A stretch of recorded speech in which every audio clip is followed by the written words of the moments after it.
technology for 20, almost 30 years now, I guess. So I know a lot of our paths have crossed before. There's a lot of familiar faces here. Maybe we ran into each other at Acme Packet, where I spent about 7 years. After that, I spent a little bit of time at a company called Fleetmatics, which was acquired by Verizon. A little bit of time at Lytix as in FP&A and Treasury, and I've had the great pleasure of being here for 2 years. Evolv Technology is an incredibly special place. We think we're working on some really hard problems. We are trying to make the world safer, and we appreciate your shared vision and what we're trying to do here, your support, your engagement, your willingness to want to learn more about our company. And so we've put together what we think is a really fantastic day, and hopefully it's informative. A couple things that I'm going to go through. I'm just going to be here with you for a couple minutes. I'm going to review our safe harbor language briefly. I'm going to introduce our speakers, which are all sitting over here at the left side of or your right side of the room. Talk a little bit about the agenda, and then just have a couple of housekeeping things before we'll turn things over. So safe harbor language. I am not going to read the slide. Here's what I will say as I channel my inner general counsel here, who's in the room. We're going to use forward-looking information. We're going to discuss forward-looking information in today's call. We're also going to use non-GAAP language and non-GAAP results and forecasts, which obviously do not conform with GAAP results. Luckily, we provide a lot of information on our website, which you'll find in our last earnings release, the reasons for the use of non-GAAP language, and all of the risk factors associated with our business, which can be found in our 10Ks and 10Qs. On behalf of the management team, we'd encourage you to review those risk factors to find out more. Okay, a little bit about today's presenters. We have a full lineup. First off, we're going to have Peter George, our president and CEO, will be here in just a few minutes. Mike Ellenbogen, our chief innovation officer and co-founder of the business, will be with us. Dr. Alec Rose is our chief scientist. He'll be up here speaking in just a few minutes. AJ DeRosa, who is our chief revenue officer, will be here, along with Betsy Fallon, who's our vice president of customer success. Jill Lamond, who's our director of education, will be up here.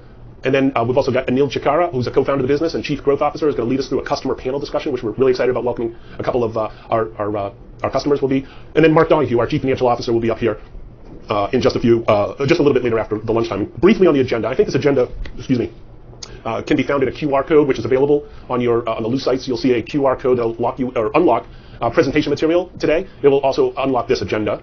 We're going to spend just a few minutes wrapping up here. Then Peter George will lead us in a discussion of the next decade of growth. And then we've got Mike Ellenbogen is going to be talking about growing through innovation and why we think we're well positioned to do just that. Dr. Rose will be up after that to really unlock the technology. Like, how does it work? Why does it work? Why is it different? He'll lead us through that discussion. We'll take a brief break. Rick Abraham and the technical support team will lead us in coffee and demo stations over here. I'd really encourage you to take a peek at. We've got Evolv Express. We've got Evolv Insights. We've got a fairly significant setup over there. Then AJ and Betsy will talk about how we're capturing the market opportunity.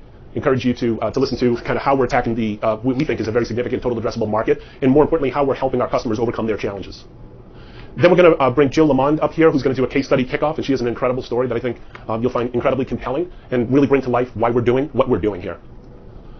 We're going to break briefly for lunch. It'll be over here. Then I'd ask you to sit, if you could return to your seats in those 15 minutes. We have a 12 o'clock customer panel that Anil is going to lead us in, with again, 2 of our customers are here. Then we're going to take a very brief break, and then Mark Donohue is going to lead us in a business model discussion. We'll end the day with a executive Q&A, so an opportunity for you to ask any questions that you may have at that time. So to that point, would ask you to possibly, if you could, hold your questions during the presentations for each of the speakers who's going to hold those questions. You can send those to me at ir@evolvtechnology.com. Wake of the Sandy Hook tragedy in December 2012, the 52 mass shootings in the 122 days that followed, and culminated with the Boston Marathon bombing on April 15, 2013. These horrific events, some right here in our own backyard of Boston, crystallized the bigger need for technology that could address this growing and evolving epidemic. In 2011 and 2012, we were actively searching for new technology that could transform an industry. We started Evolv with a vision to develop products to prevent these catastrophic headlines. It was time to out-innovate the bad guys, to apply technology to help keep people safe in public spaces. Our founding principle was balance. Any successful solution had to balance the detection of weapons being used to carry out these incidents while allowing people to continue to live at the pace of life without creating new checkpoints everywhere they went. Instead of forcing people to adapt to the needs of security, security needed to adapt to the needs of people. Instead of rigid immobility, we needed mobile flexibility. Instead of alarming on keys or phones, we needed to only catch the gun. Instead of figuring out how to react when a shooter entered the building, we needed to prevent the gun from ever entering the venue. It took us 6 years to develop and deploy a technology that could meet this need. In 2017, our first product, the Evolv Edge, launched. While it dramatically reduced the need for invasive security screening, it wasn't good enough. It had to be faster for people to go through, easier for security operators to use, and better at detecting a growing list of threats. It was a step in the right direction, but we still weren't satisfied, so we kept innovating, experimenting, learning, and adapting. In September of 2019, we proudly launched Evolv Express. It uses the power of AI to instantly differentiate personal items from threats, making it easy for guards and frictionless for visitors. Since Express has been available, Evolv has screened hundreds of millions of people, helping to keep them safe in schools, workplaces, healthcare facilities, entertainment venues, houses of worship, and many other public places. Hundreds of customers have partnered with Evolv to create safer zones. Sadly, the U.S. continues to see more mass shootings, and gun violence continues to rage. In the first 100 days this year, there have been 146 mass shootings, taking 202 lives, and over 5,200 additional lives were lost to gun violence. That's over 50 people a day. These staggering losses show our work is just getting started. 2023 marks our 10-year anniversary as a company, and our passion and our commitment have never been stronger. We at Evolv continue to drive forward, developing new products, building and deploying our technology, and spreading the word to help create safer zones for more people. We work tirelessly to keep students and educators, doctors and nurses, workers, sports fans, concert and museum goers, our neighbors, our friends, and loved ones safe and able to enjoy daily life without fear. We proudly count Boston as our hometown, and are especially honored to know we help protect venues right here in our own community. We are Boston Strong. Evolv's mission has never been more important as we look to the future. A world free from the constant threat of violence is not only possible, it's our collective right as human beings. We need to be safer, to feel less anxious, and to go about our daily lives without the fear many feel. Changing the world is difficult. Changing the way we approach security isn't. It's time to make security actually work for people, instead of making people work for their own security. We are Evolv, the human security company.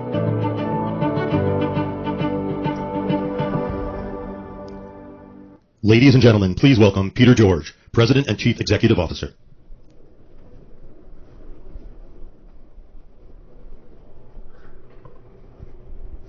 So good morning, everybody. So happy that you're here in this special place.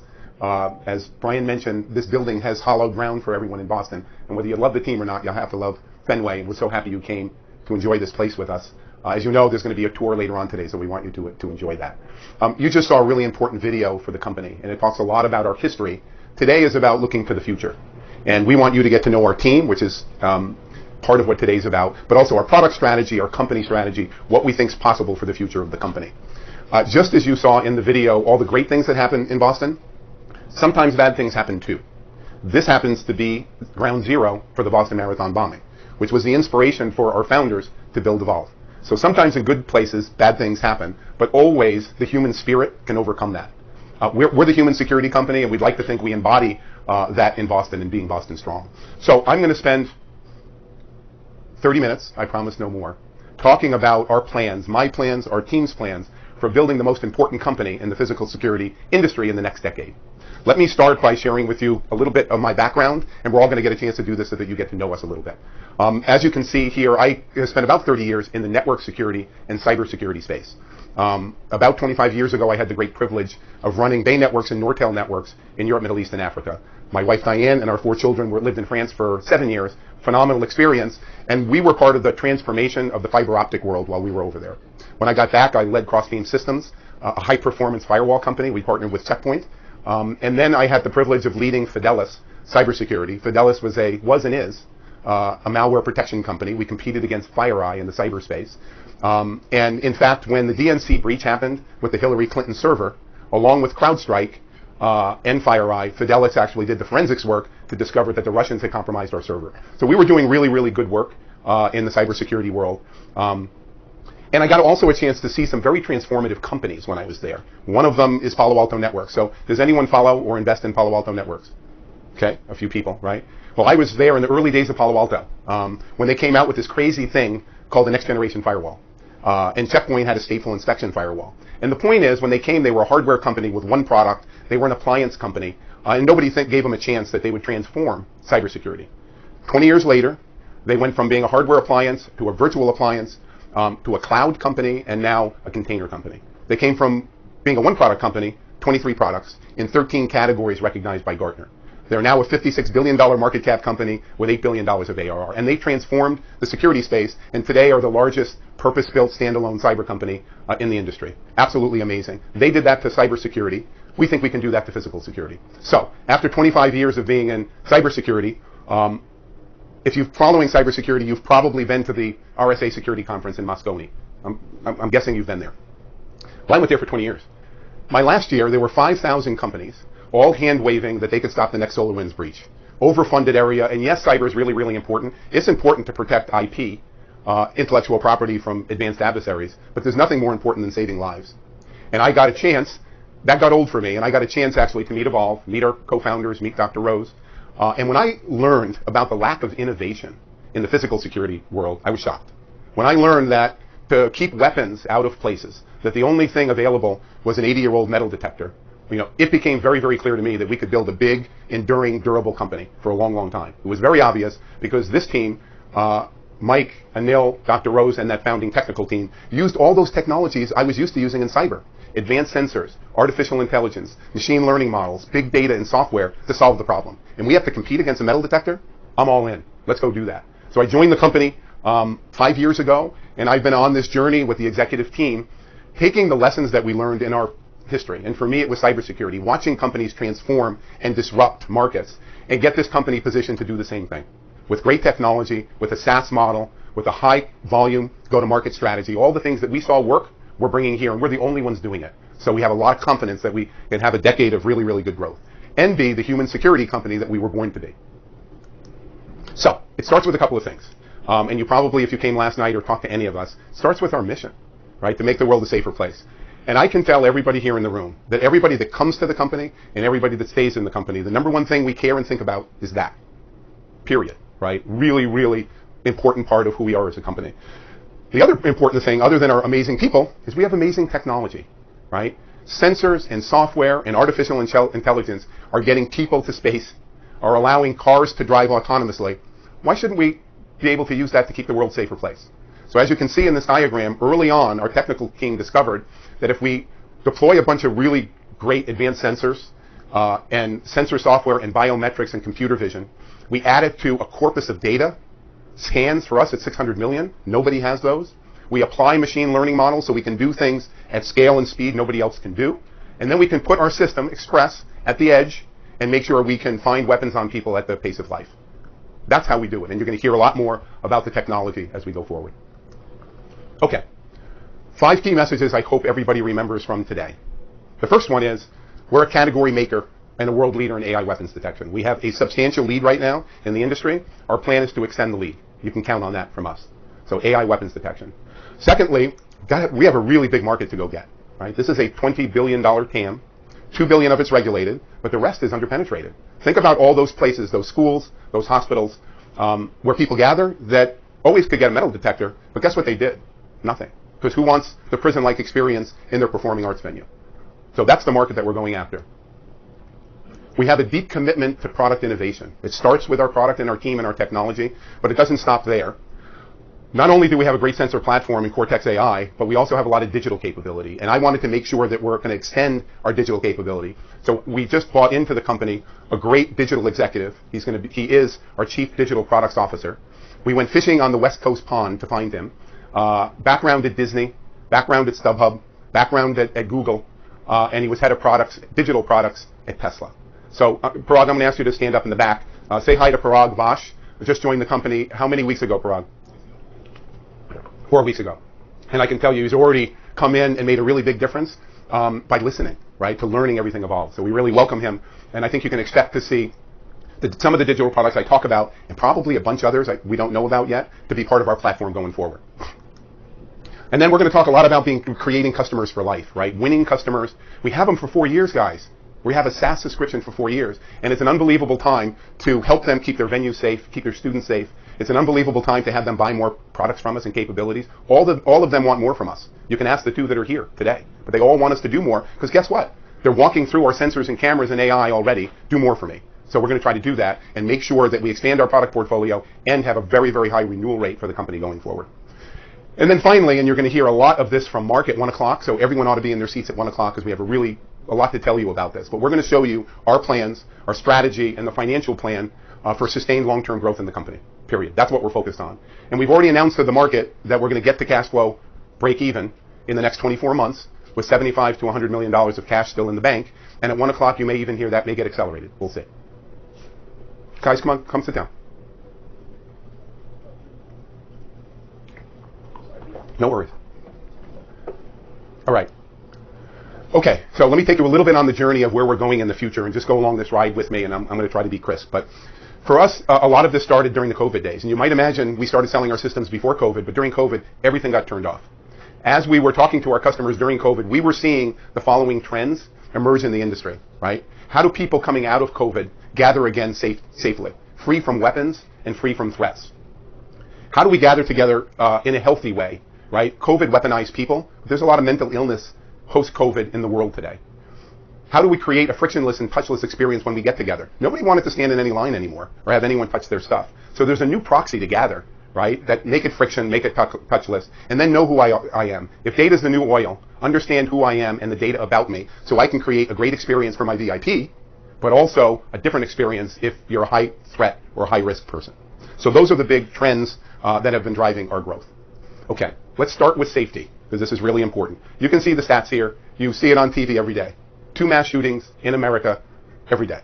It's crazy. We have a gun violence epidemic in this country, right? This is cowboys and Indians. Too many guns, more guns than people in this country. And then in 2022, gun violence surpassed car accidents as the #1 cause of death of people under 18. I mean, guys, you know, I have 4 kids. You have kids. We always worried about our kids getting behind the wheel of a car, right? Are they going to have an accident? Now we have to worry about them getting shot by a gun. It's crazy. And you can see the stats here, 321 million people a day shooting each other. And how many dying, and how many of those are kids. So we have a real problem here that needs to be fixed. And technology can help. I mentioned the other epidemic. We have an anxiety epidemic in the country, right? We did a study with kids in school, and you can see the anxiety. Some of you know this because I've mentioned to you before in our calls. My daughter is a 2nd grade teacher. She taught in San Jose, in San Francisco, and now in Boston, in some of the toughest schools in the city. That's where she goes. And when she told me that on the 2nd day of school, she's hiding under a desk with her 8-year-olds, teaching them how to hide from a bad guy with a gun, you wonder why we have an epidemic of anxiety in the country. It starts at 8, right? Then you add cyberbullying, and you see these kinds of threats where people are actually bringing weapons to school, not because they want to hurt somebody, because they don't feel safe, right? 1 out of every 18 teenagers carrying a weapon. I know that didn't happen when I grew up, and I know it was a long time, but it just didn't happen, right? So we have lots of epidemics here in the country that we can help with, and we're going to have a deep discussion about what it means for schools. So, what things can we do to help? Technology can help.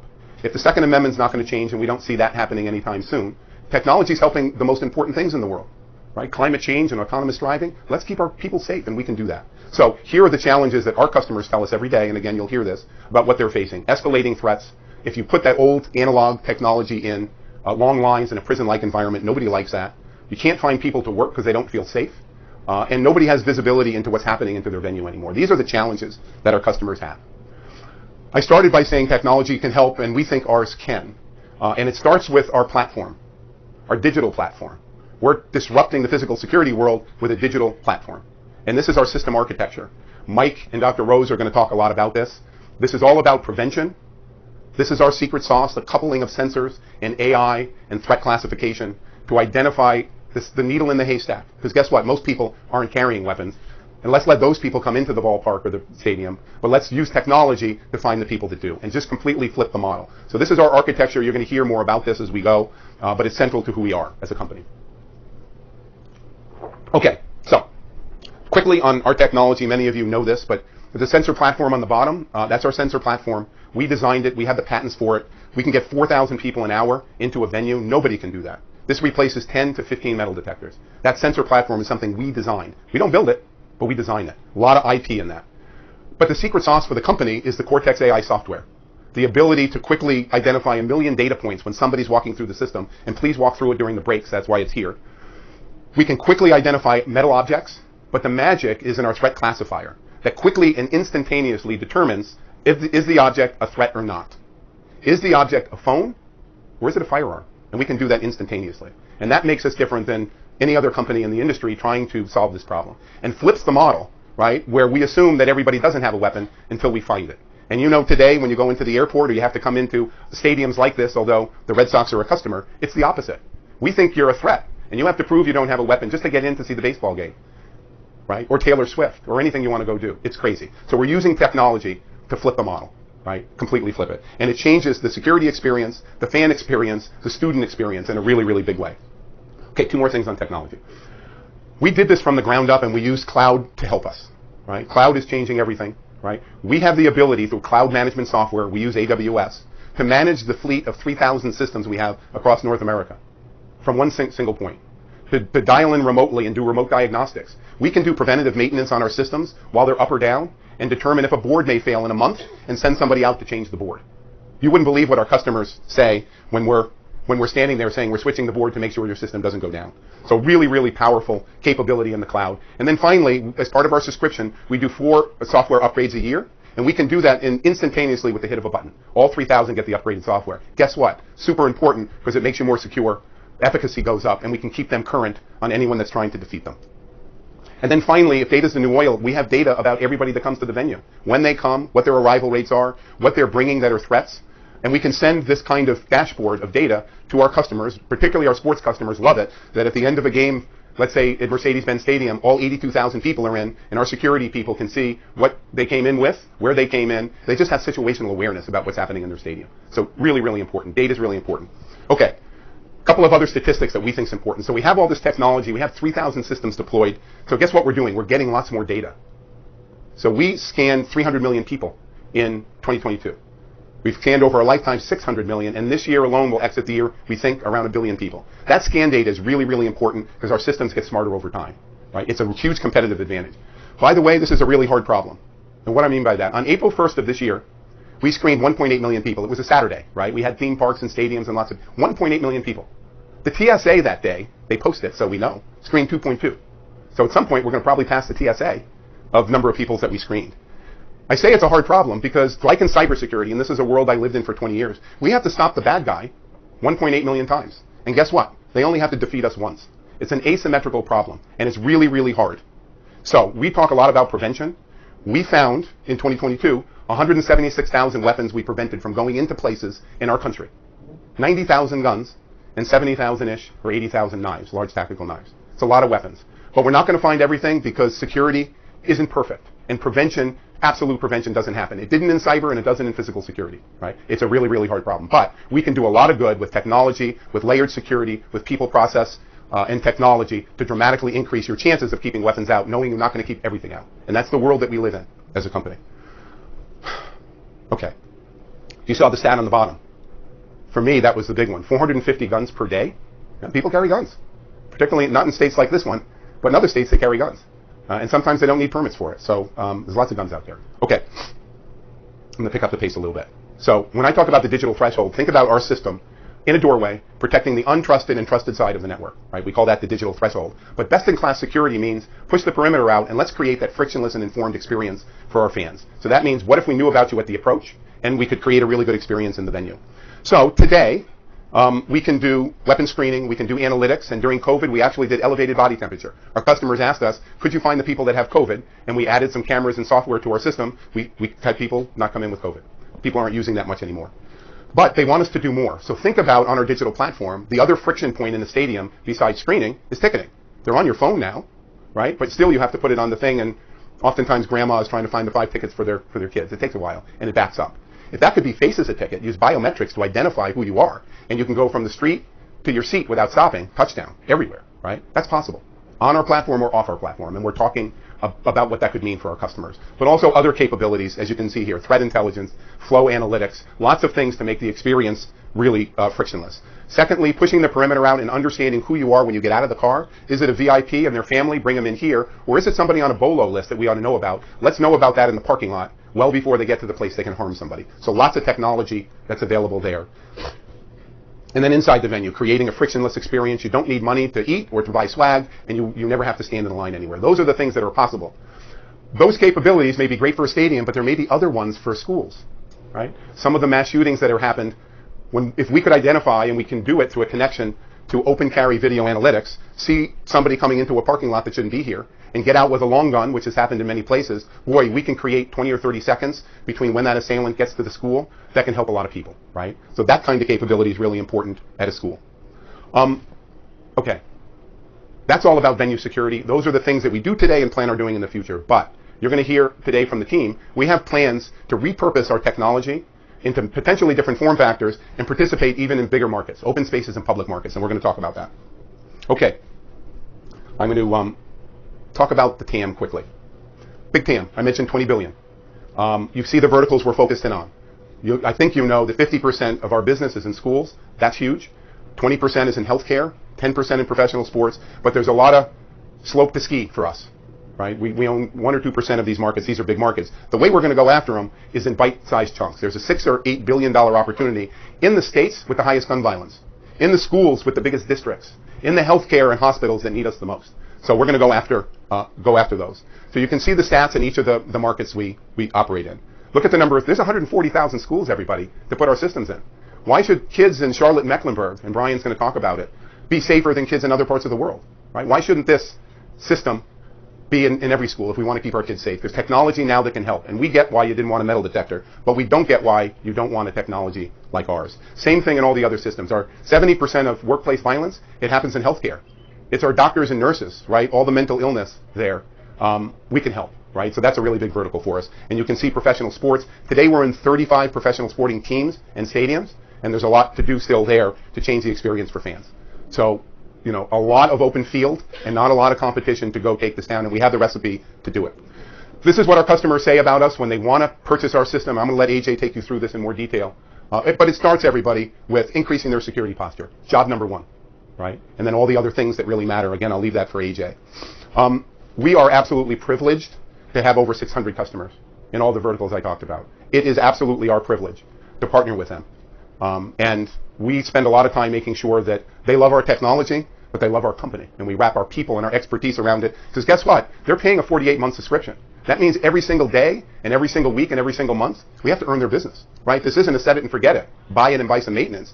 This is, we have to keep them current, and we have to keep bad things from happening, and we take it very, very seriously. That's what I mean by the mission. Our strategy. The next two slides are slides that I hope, along with all of Mark's slides, that you measure us by over the next couple of years, right? This shows the number of deployments or beaconing subscriptions that we deploy every single quarter. And for the last 3 quarters, and I know you're keeping track of this, we've been deploying, you know, north of 500 systems per quarter, right? We believe that we can continue to stay on track and potentially accelerate that over the course of the year. Really, really important. And as I mentioned to you, we built a high-performance, high-velocity sales model, 40 direct salespeople, high-touching customers, partnering with 70 channel partners to give us scale and leverage in the markets to really, really grow. And we're feeding that a lot this year and hiring new people. So really, really important. And it's translating into more schools, more hospitals, more professional sports, and industrial warehouses that will be part of our portfolio of customers going forward. This is the other slide I hope you measure us by too. We used to talk about orders and TCV. As you all know now, that nomenclature's out the window. It's all about ARR, right? Because we're a SaaS company. We're a SaaS company. So measure us on ARR. And you can see the number of ARR beaconing subscriptions we deploy every single quarter. And the graphs to the right, everybody, represent our 7-figure customers. These are customers that have made a really big investment with our company and to partner with us to make sure that their venues stay really, really safe. So keep measuring us on this. We think it's really, really important. You're going to hear more about this from Mark. Okay, a couple more things. When I lie awake at night, the things that I think about for this company and for all of us, these are the priorities that we as an executive team and I think about.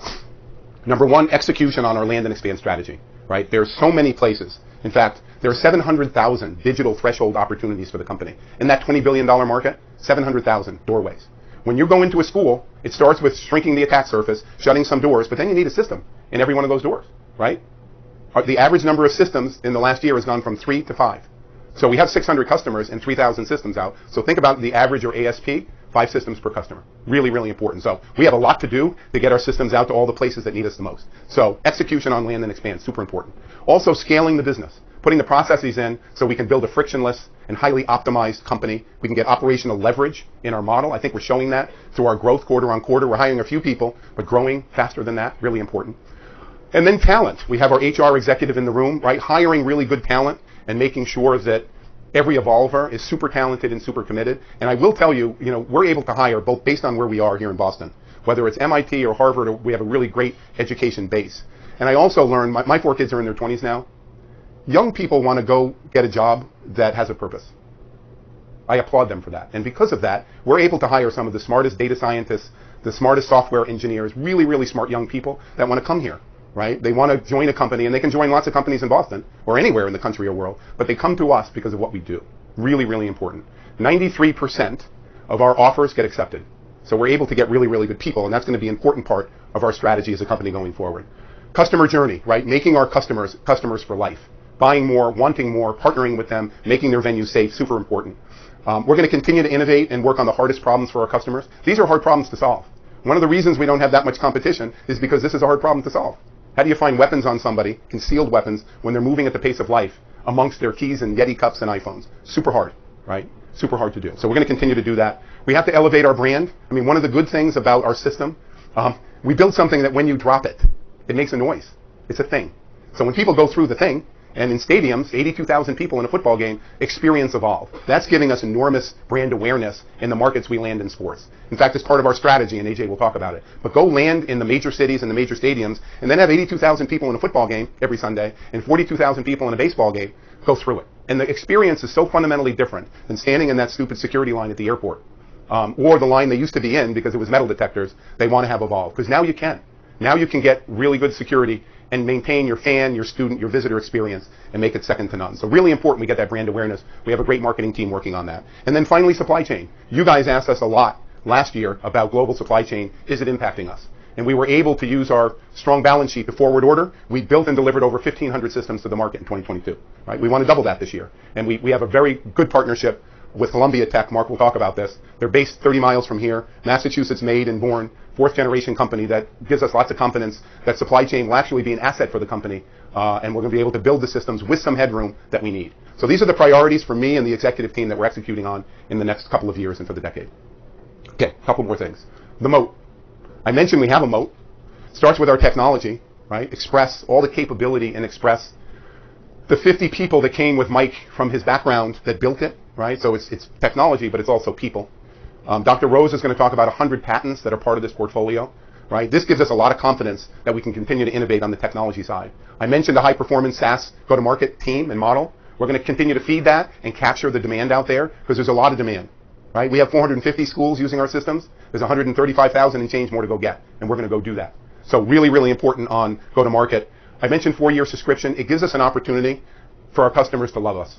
Right? We assign a customer success manager to every one of our customers to make sure that every day and when the bell goes off at school, our systems are working and kids are safe. Everybody has somebody in the company to make sure our systems are operating the way they want.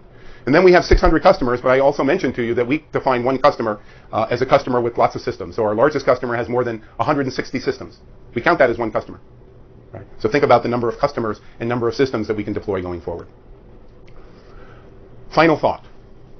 So when I think about this problem, when I think about safety, because it's an inalienable right that we should be safe.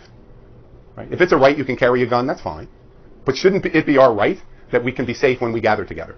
And now that there's technology for us to gather safely so we can create safe zones, we think about security like it's a utility, like it's light or water or electricity. It should always be there. When we come to a place and gather, when we walk, it should be around us and we should feel like we're safe. And there's technology now that can, so that's how I think about security. And when I think about us, when I close my eyes over this decade, I think about ubiquity and our systems everywhere so people know that there can be safe. I want you to measure us by some of the transformational things that we saw in other industries, like in cybersecurity. It starts with, we have an Express product today, but during the course of this decade, we're going to have 5 more products that we're going to be able to offer our customers. They may be physical products, but they'll definitely be digital products too. So we want to be able to report to you the number of customers that are using multiple products in the company. We see that. Secondly, today we have 600 customers. At some point in this decade, we're going to have 5,000. And we're not going to have 3,000 beaconing subscriptions. We're going to have 100,000. And we're not going to have $70 million of revenue. We're going to have $1 billion. So that's what we think about in front of us for the next decade in terms of disrupting this market, being the best and most important physical security company in the industry, and in the next decade, being Evolv, the human security company. Thank you, everybody. Ladies and gentlemen, please welcome Mike Ellenbogen, co-founder and chief innovation officer. You want your coffee back? Good morning.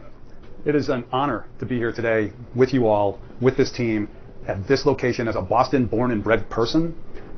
Not only being here and having this meeting space, but knowing that Fenway Park is now protected by 18 Evolv Express systems, just like Gillette Stadium, and just like another half a dozen entertainment venues that are within sort of spitting distance from here. It is an absolute honor. I'm going to talk a little bit about how we got here, our mission, and a little bit about the team that really created what you're learning about today.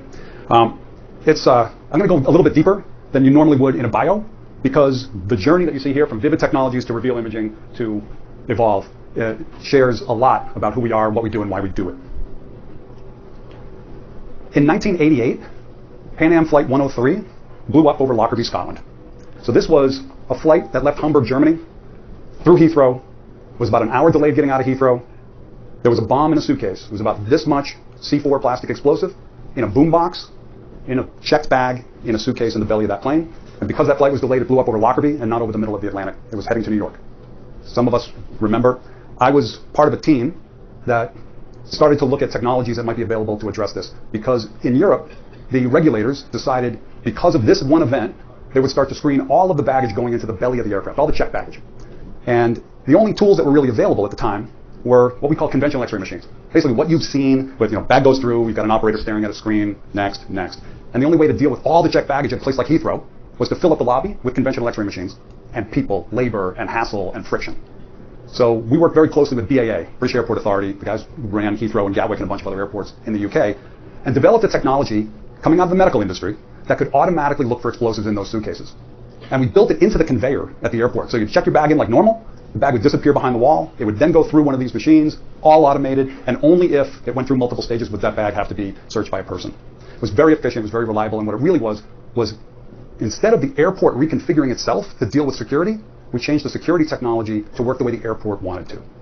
So Vivid was pretty successful in Europe. The Asia airports also adopted the same kind of approach to check baggage screening. And in the US, we used a different approach. It was called positive passenger bag match. And I know this is getting deep into the weeds, but I'll pull it back up, I promise. Positive passenger bag match. The theory was, as long as you get on the plane, your bag can be loaded into the plane. It doesn't need to be screened because nobody in their right mind is going to blow themselves up. Let's fast forward. 9/11 changed aviation security forever, obviously.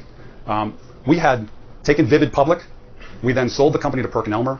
I stuck around with the buyer for a while, and then 9/11 occurred. So we saw the creation of the Department of Homeland Security. We saw the creation of TSA. We saw a completely different legislative requirement, and one of those pieces was to start screening the checked baggage going into the belly of the aircraft, because clearly you can't rely on somebody not blowing themselves up. So we started Reveal, because for those of you who remember post 9/11, the airport lobbies were full of these big $1 million machines, which were CT scanners, like a medical CAT scanner, and sniffers, which were those machines that you see at the checkpoint now, where they take a little wipe and they wipe your bag, and then they put it into the chemistry set.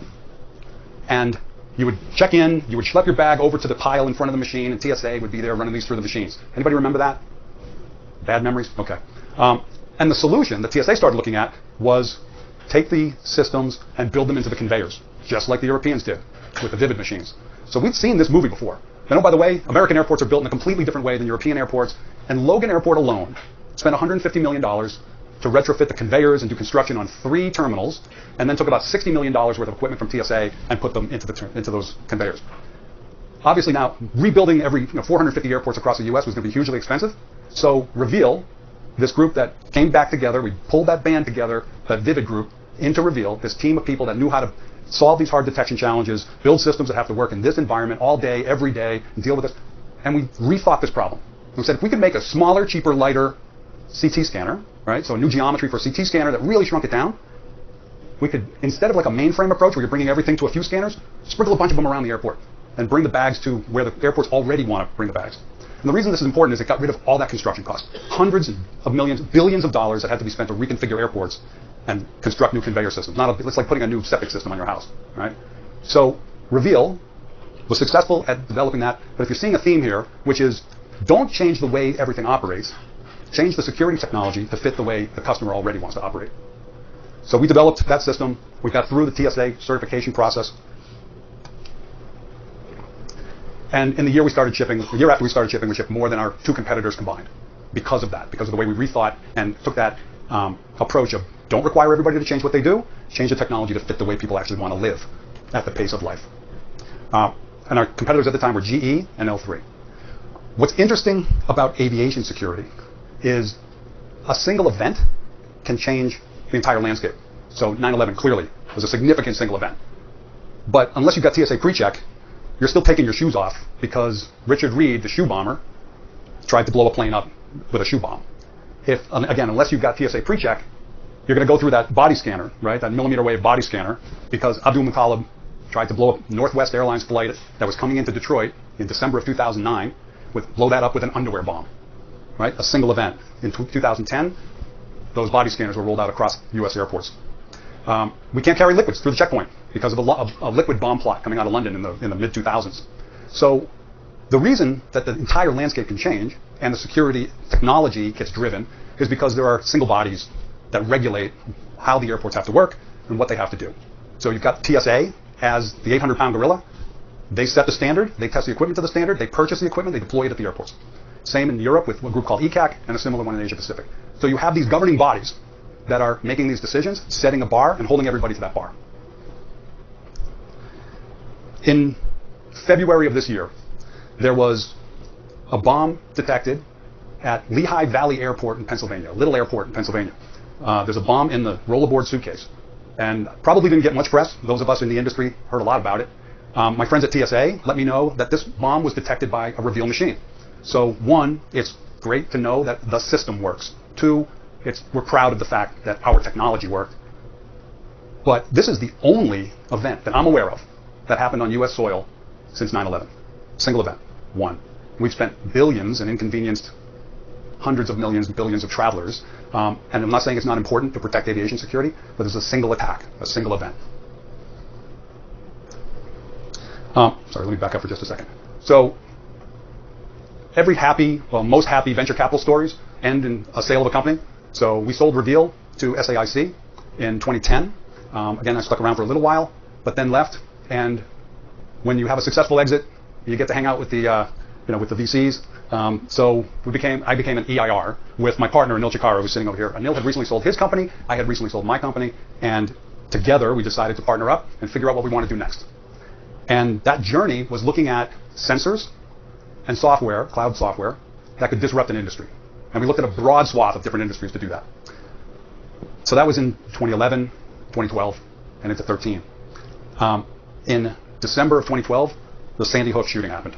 This was another seminal event that drove a fundamental change in people's conception about what security needed to be or what the threat was, but didn't necessarily change the tools that the security professionals responsible for keeping places like this safe had available to them. About a mile from here, Peter already mentioned it, we had the Boston Marathon bombing. This is another seminal event that shaped the way people think about security, and one for me and Anil, where we're thinking, okay, we've been looking for an opportunity to apply sensors and, as we say in Boston, wicked smart software to disrupt an industry. Well, if there was ever an industry that needed to be disrupted, it was the physical security screening.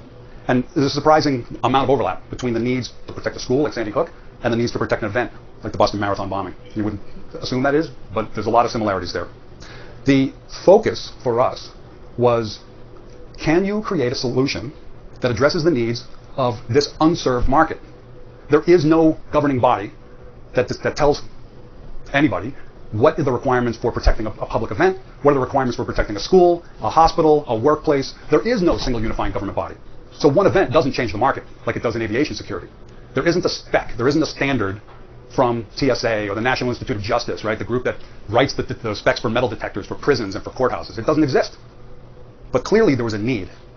So once again, we pulled the band back together and started Evolv to address this need. This has been our focus ever since. How do we create a solution that can stop these kinds of events from happening?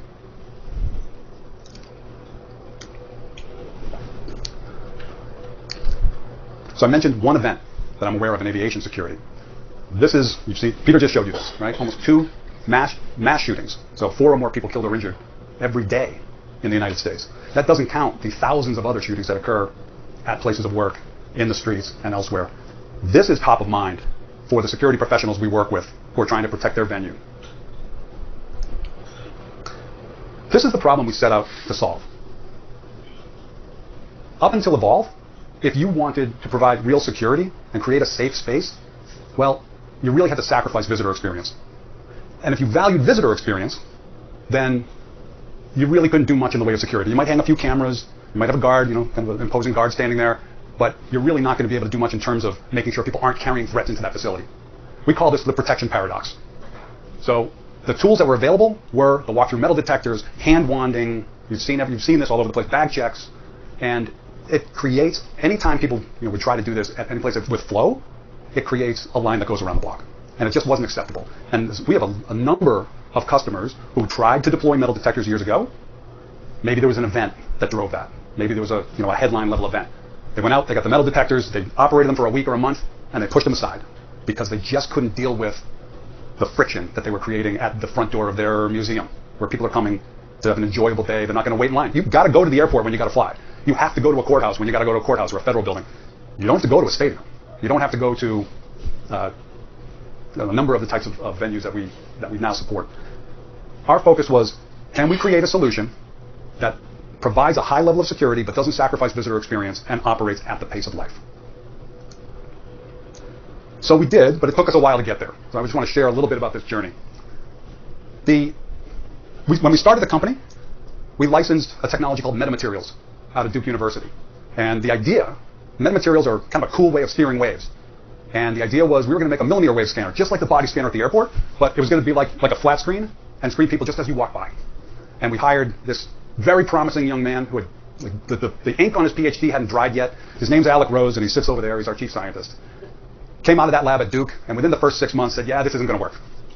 So we took a step back, and millimeter wave can be managed like radar. So we developed a unique, custom, sparse radar array. And that's what you see on the far left there. All those individual panels, like a Lego system that we could configure in a bunch of different ways. And the first embodiment of it was the product that you heard about earlier, the Evolv Edge. So the Edge was good, but not good enough. Meaning, it eliminated the need to dump your pockets, because the system could tell the difference between your phone and a firearm. Or it could find a person-born IED, or a suicide vest, or something like that. But because it's a line-of-sight imaging system, it needed to be one person at a time. If you were behind me, the system can't see you. So you got to go one person at a time. And again, we're looking to eliminate friction, to maximize flow. So we got the Edge out. We got some very forward-thinking customers to work with us, and we learned a lot through that deployment. And we're forever thankful to those customers who worked with us, used the Edge. It got us into the market. It got us started. But it was very clear that it was not the solution that we needed to solve that protection paradox. So this 2018 phase, I call the boneyard of bad ideas. And we kept chiseling away at this and chipping away at it and trying different capabilities. I've got pictures of us doing data collection down at Gillette Stadium with some of the images that you see here, but it just wasn't working the way we needed it to work. And we spent about a year doing that while we were selling the Edge. And then Alec came in, I remember it like it was yesterday, one Monday morning and said, I think I got it. And that was the insight that became the Express. So this system, which was inspired by loss prevention systems that you'd see if you're going into Best Buy or Target, right? It's 2 columns on either side. You walk through it, unless you're a geek like me, you're not paying any attention to it at all. You don't have to stop. You don't have to go one person at a time. You're just strolling through it with your spouse, with your children. It doesn't matter. That was the inspiration for what became Express. And I had a conversation last night with Raj. And he shared a story where you came through Express with your wife and your child in a stroller at one of the locations where we're operating today as a group, as opposed to first dad goes through, then you send the toddler through, then you pass the stroller around, then mom goes through. So it warmed my heart to hear your story about going through Express, and the only reason you had to stop is because you wanted to point out that that's that Evolv company you were looking at. So I appreciate that. But Express is really the first product that solves the protection paradox and has opened up this untapped, large market opportunity that never had a governing body saying, thou shalt, or here's the bar, and this is how high you got to jump, and has created this $18 billion greenfield opportunity for us because of that.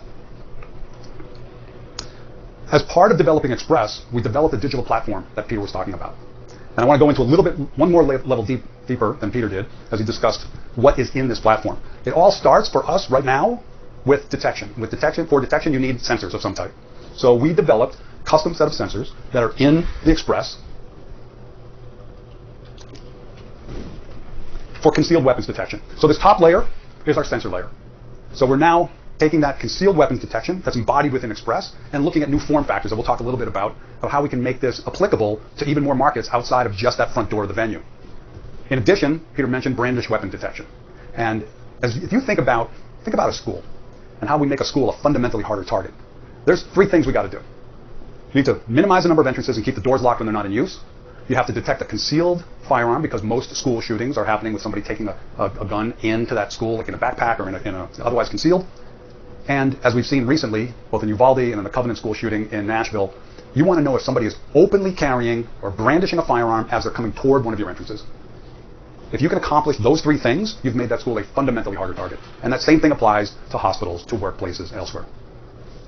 So we're adding brandish weapons detection that utilizes video and AI to automatically detect if somebody is carrying a firearm, with intent. And then we have a suite of other solutions that we're working on, all of which are designed to minimize friction, maximize flow, reduce or eliminate nuisance alarms, and really facilitate that flow at the front door. The next step is about providing detection in context. So I talked about openly carried firearms or brandished weapons. So there's a difference between a gun on somebody's hip in a holster and a gun in somebody's hand. And the ability to tell the difference is context that actually creates a tremendous amount of value, because there are plenty of places in the US where it's perfectly legal to carry a gun on your hip. Or you've got an SRO at a school, a school resource officer at a school who's walking around with a gun on their hip. Or you can imagine the number of scenarios where you don't want an alarm on somebody's hip. So providing that context through AI is real value to the process, because it's going to minimize your nuisance alarms and maximize the value of the information you're providing. When somebody goes through Express, you don't just get a red light or a green light. You get a red box on the object that's alerted. So if you think about the alarm resolution process, right? You've got a flow of people, you got 4,000 people an hour. That's one person a second, right? A little bit faster than one person a second coming at you at this stadium, at Gillette Stadium, at others. It doesn't come through quite that fast at other locations, but you've got this flow. And when somebody does alert, you want to take them out of that flow and resolve that alert as quickly as possible while everybody else continues to go. So giving that to the operator avoids the need to do that hand wanding from foot to forehead, and makes a very quick, excuse me, can you show me what's on your right hip? Makes the process really fast and facilitates flow and provides focus and avoids bias. So our machine learning, our sensor fusion, our data fusion is all about creating context. Alec is going to talk in a little bit more detail about what that means. Lastly, how do we convey that information? To whom do we convey that information? We've all heard about first responders. First responders usually aren't there when the event occurs. Typical police response is minutes after, and it could be 3 minutes or it could be 15 minutes after a shooting occurs. Well, the shooting is usually done within that amount of time, and we're looking at how do we prevent. Everything about Evolv Cortex AI platform and our mission is about prevention. How do we prevent a situation from becoming a catastrophe? One of the ways we do that is by giving that contextualized information to somebody who's actually in a position to do something about it.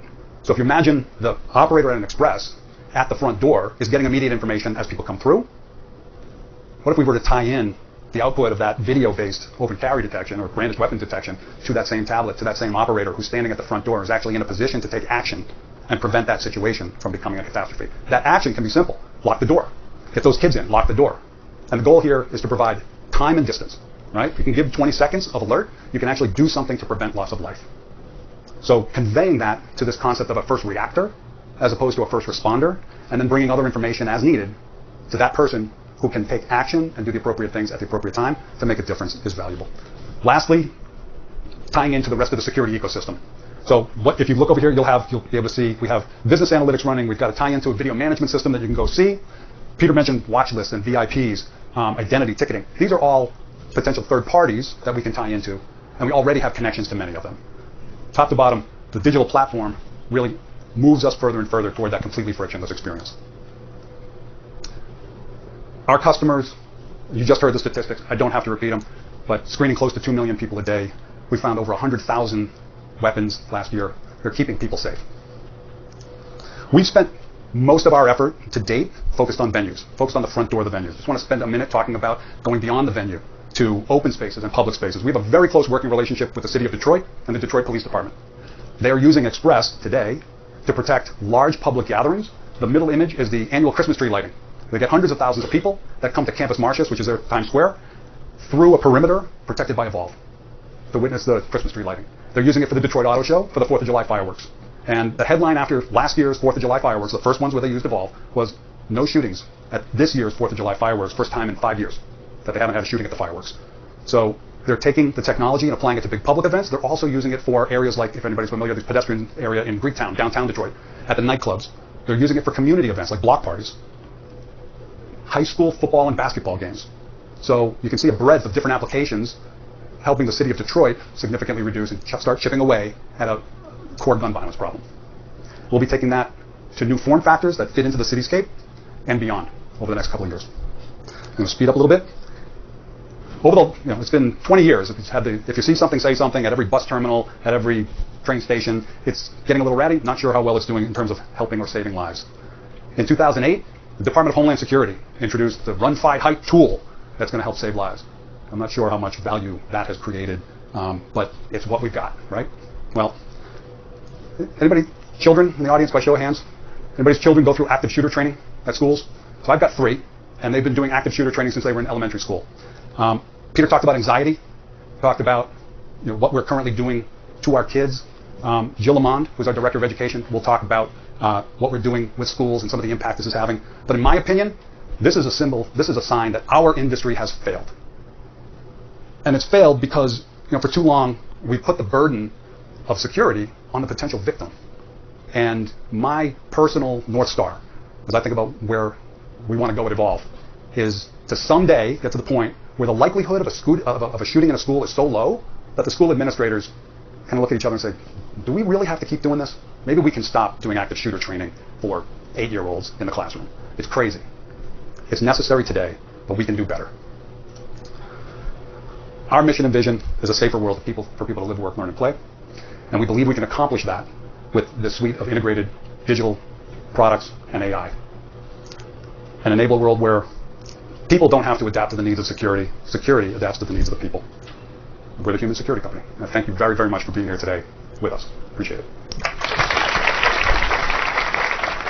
Ladies and gentlemen, please welcome Dr. Alec Rose, Chief Scientist.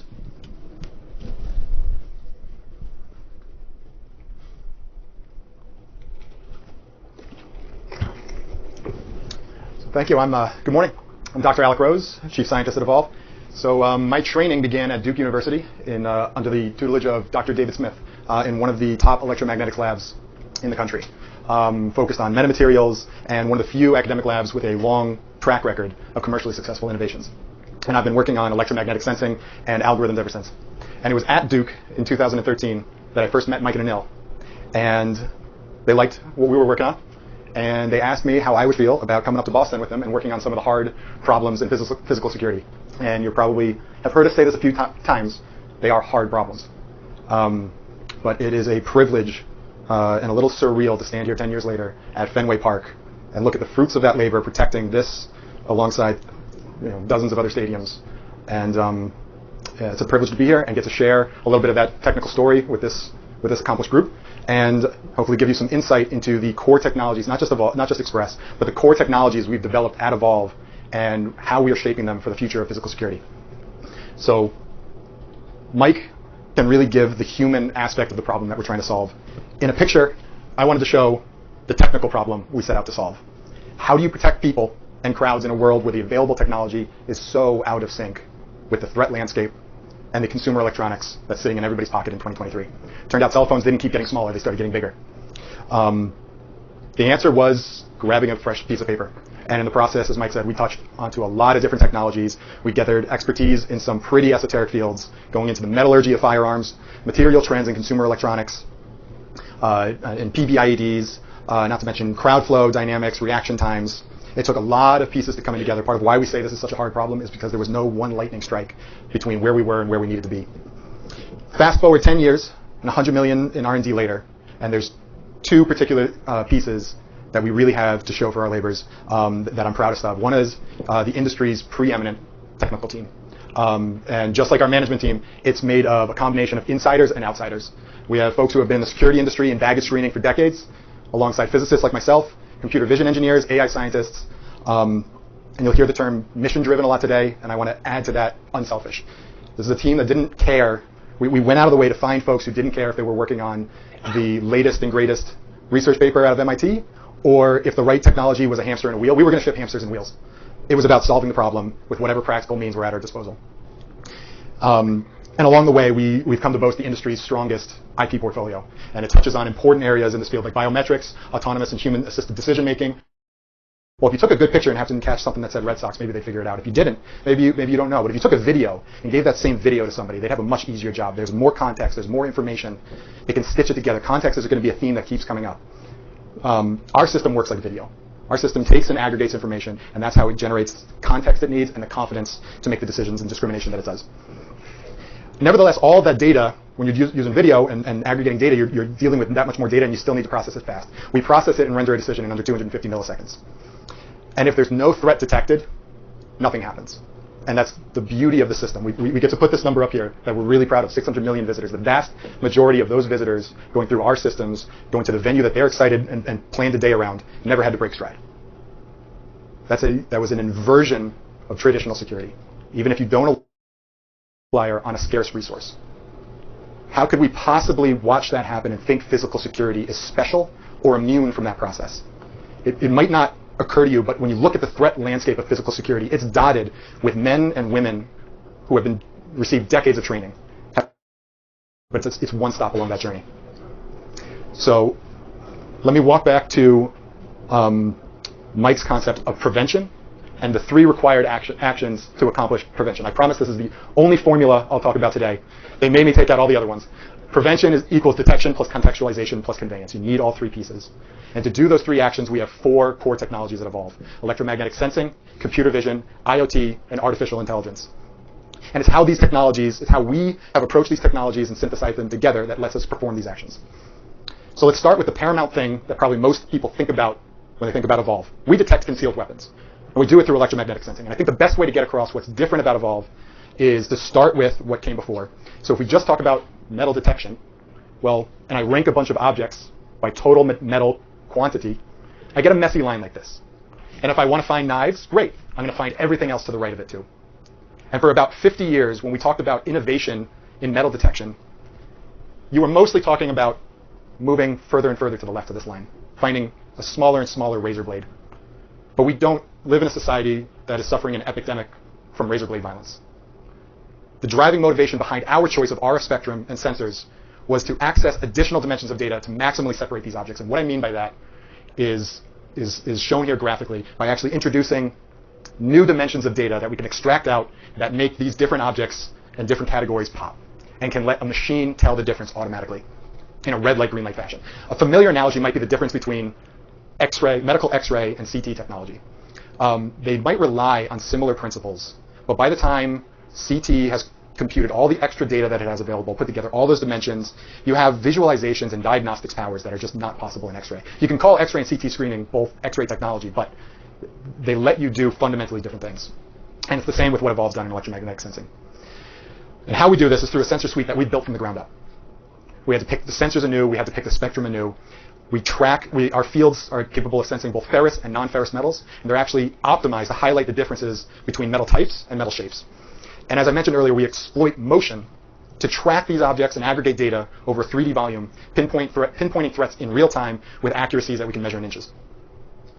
At the same time, we're constantly expanding on our electromagnetic capabilities along several fronts.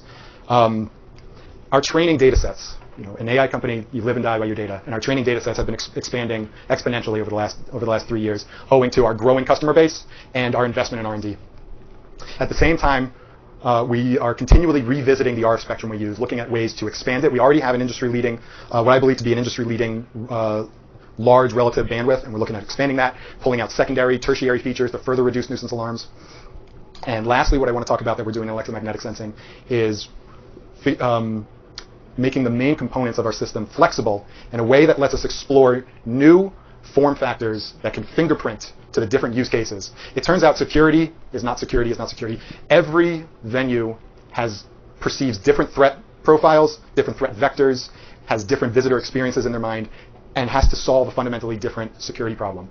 And they can do them with a lot of the same tools, but the more you can fingerprint those tools to their respective environments, the more you can solve this problem while keeping people moving at the speed of life. And it's particularly exciting because our path forward along here, by reusing and repackaging our flexible algorithms and sensors, we actually can, for fairly marginal R&D investment, envision a catalog of products. Different roles, different operators, different interfaces, and it gave them different information. And to one, we give positive identification of the alarming individual.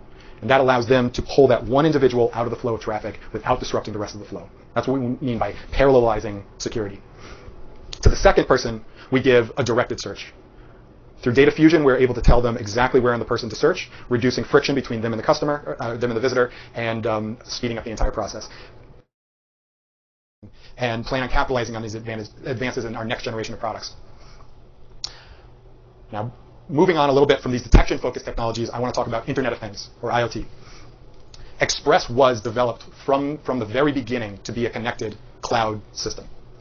And this was very purposeful. Number one, the advantage it gives us is centralized fleet management and monitoring. And this means we can have folks at Evolv that at their fingertips can see the status of the fleet, how things are going for customers. And it's not just for the benefit of efficiency, but as some of my colleagues will go into later today, it's actually a window into our customers' lives and use cases, it doesn't let us respond faster to them. It actually lets us understand our customers more intimately and develop tighter relationships with them. The second thing a cloud IoT infrastructure does for us is it is a natural launching point for third-party integrations and for open APIs, which already at Evolv includes some of the most popular integrations to some of the most popular VMS and access control systems. And there'll be a demo of the VMS system over there working later. Security is a layered approach. Like cybersecurity, physical security requires layers, requires people, process, and technology. There are other things that already exist at venues. And for us to work, we not only need to let visitors keep moving the way that they were moving before our equipment came in, we need to let the entire security infrastructure keep working. And that's what our integrations and synthesizes the other three core technologies that I just talked about.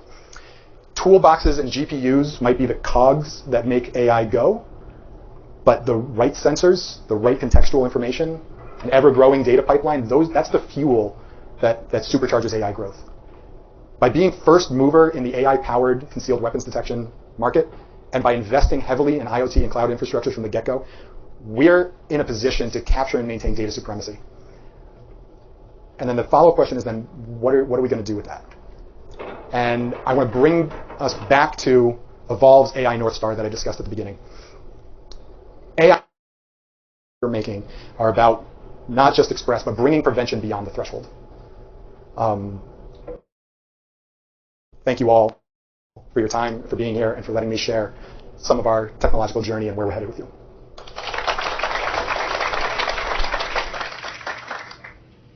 Okay, folks, Dr. Bose, thank you very much. So, folks, we're going to take a 15-minute break here. Two quick things. Number one, if you're looking for the presentation material that I've been going through, you should be able to get to this QR code. It's PDFs.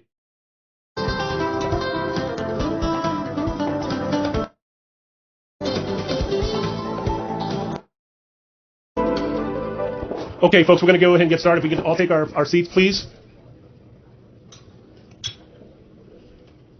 Terrific. Okay, hope everyone had a chance to grab a cup of coffee or take a quick break. All right, we're going to get things back started here. We've got a special presentation here from AJ DeRosa, who's our Chief Revenue Officer. He will be joined by Betsy Fallon, our Vice President of Customer Experience.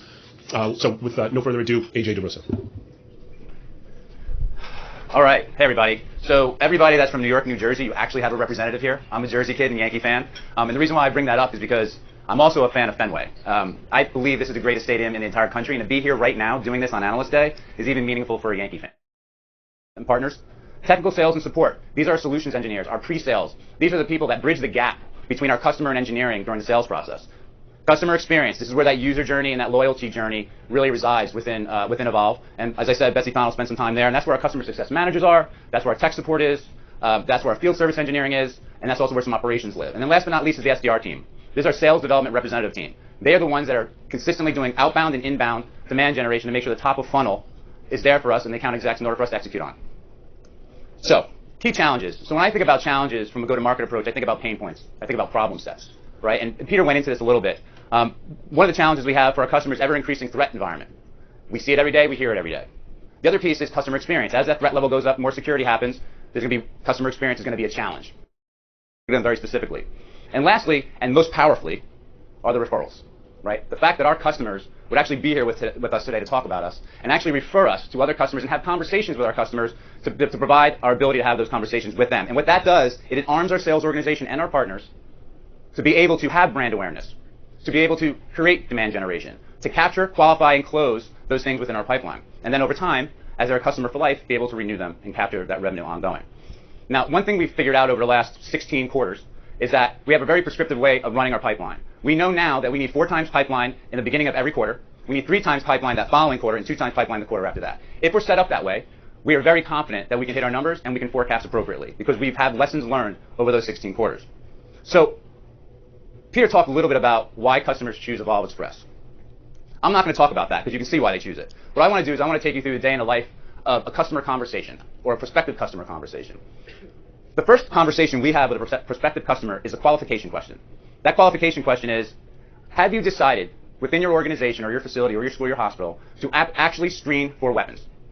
Because if you haven't made that decision, talking about technology is a moot point. You've got to make the decision that you're going to do that.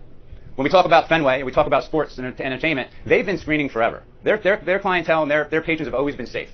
We know they want to screen. When it comes to schools, hospitals, workplaces, they're still having a cultural shift and whether they want to screen or not. So we have that conversation first. Once we understand that, and that's a yes, we then move into a very vertically focused conversation with those prospective customers.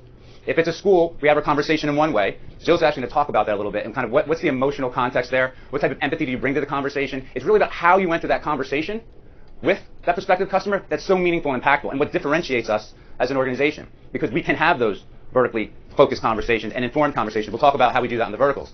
So after we have that conversation and we understand that they do want to move forward and they want to bring something like Evolv Express into their facility or their school, we then introduce them to our customers.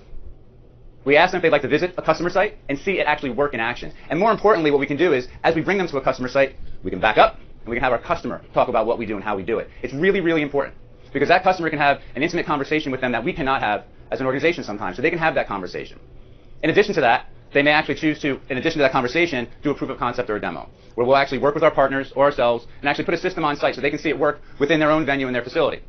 And as part of that, we bring our TS&S team in, our solutions engineers, and we focus on what the site survey will look like, where these things should go, and really hold their hand on the concept of operations. We haven't talked about that at all today. Concept of operations is really, really important.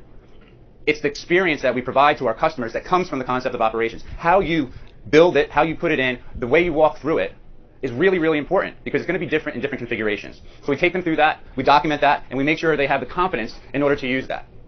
And at that point, that customer is about to make a decision. And that decision is going to be based on 1, 2, 3, or 5 of these things. For example, pro sports. Pro sports is making the decision based on unmatched security, superior visit experience, and significant cost benefit. Because now, instead of having 100 or 75 metal detectors, they only need 7 dual lane expresses. That means they can bring their labor costs down, they actually have a significant ROI, and you're not taking up as much space. If you're a school, unmatched security, of course, visitor experience for the students and for the teachers and the administrators, but the employee retention is critical. And then when you talk about healthcare, same thing as education, is the operational insights. Healthcare love the idea they have data now. They understand when people are coming in, where they're coming in, what time of day they're coming in. This is all really, really important information for our customers, so that way they can make better decisions. So, took you through a very high level day in the life of a discussion with a customer.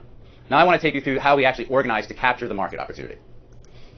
Let me go back there for a second. So the way we do this is we have, and I'm going to go high to low for a reason. We have vertical understanding, we have geographic positioning, and we have partners for scaling. And we'll talk about all 3 of those now. So Peter talked about an unpenetrated market. We have so much opportunity right now and so much need out there to help our communities. It's really an incredible opportunity for us to give back to our communities. And the way we've decided to do that, and what we've invested in for the last few years, is this verticalization, this vertical approach. And the way we've decided to do that is by going out and finding people from the verticals themselves. Jill's one of them. We have John Byer in here, who comes from the Brooklyn Nets. And we also have a VP of healthcare we just brought in from one of our customers from a large health system. Right? That was the executive director of security that is now with us to better inform us and make us smarter, really, about the verticals. What is it that we do that's special for them? Because yes, we find weapons, right?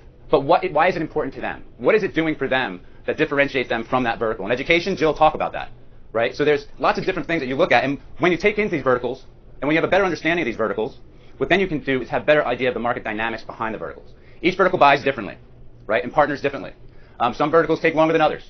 Some verticals buy more than others, right? You have to talk to different audience. So there's different ways in which the market dynamics work, and as we become better informed because we brought these subject matter experts in, that makes us better at doing what we do. It also allows us to collaborate better with our customers. For innovation, Mike talked about innovation, Alex talked about innovation. Those ideas are coming from our customers, right? So because Jill's going to talk about education, I'm going to zero in on one vertical, specifically sports. And the reason for that is because it's a bit unique. Most of our verticals we're actually going through the channel and utilizing partners. With sports, we want to hold that a little closer. And the reason for that is because the exposure that you get through pro sports and stadiums and arenas, you can't match. There's 127 pro sports arenas in this country, of which we have 34. I thought it was 31, but it's changing every day. Of which we have 34. And the reason why we take that direct is because we want to manage that experience for them directly, and we want to hold that dear. And the reason why we hold that dear is if you look at this map of the United States, you can see some of the pro sports venues that we currently have. Of those 34, we have 16 pro sports and entertainment stadiums and arenas that call us their exclusive weapons screening partner. Now, we talked a little bit before about pro sports and the fact they've been screening for weapons for decades, right? So you take that, you put that into a metro area, you are able to get that customer to do their due diligence on you, right? That have been doing this for a long time, and they are going to take on that technology. That's a huge vote of confidence for the communities around them. So I want to take you through a bit of sports brand affiliation and how this works. In June of 21, we brought on the Columbus Crew, Major League Soccer. We were able to wrap some marketing around that over that time, and then come August, Cleveland Browns. So now we have the Cleveland Browns, NFL team. Wrap some marketing around that, brand affiliation in Ohio. Can we get some momentum and operational leverage from this relationship? Well, yeah, why not? Not only did we get operational leverage, but we got 20,000 increase in actual leads, 20,000% actual increase in leads. We brought on 11 new customers and 7 million in ARR, which isn't up there, in 1 year. Take that and spread that across all the other professional sports venues we have. Now we have something. We really get the message out to the communities that there's a technology out there that can help you, make the people in your facility safer. So we talked a little about the verticals. The second piece is a geographic positioning of our teams. Peter spoke a little bit about a high velocity sales or go-to-market organization. That organization is actually made up over 100 revenue professionals. We talked about the organization earlier and the different roles and responsibilities. Those 100 plus professionals, they're allocated across 5 distinct regions within the US. We call them pods. And the reason why we took on the pod approach is because, one, I wanted every region to have every role and responsibility from demand generation to sales execution to onboarding. That way they could be closer to the customer, they can make decisions and be empowered to make decisions faster so we can move faster, right? And also, from a go-to-market perspective, yes, we have an overall go-to-market strategy, which we've kind of talked about with all of you and you all understand, but in each region, they're different. Regions act differently. There's different values, there's different decision-making processes. There might be different verticals, not different verticals, but same verticals, but they may be allocated differently. So how can these pods and this regional sales approach be more customer-centric and actually understand better how to provide what they need to provide? Across these pods, we now are going to have over 36 account executives by July 1st. And by the end of this year, we'll have 40 plus account executives across all those pods as well to prepare us for what is coming in 2024.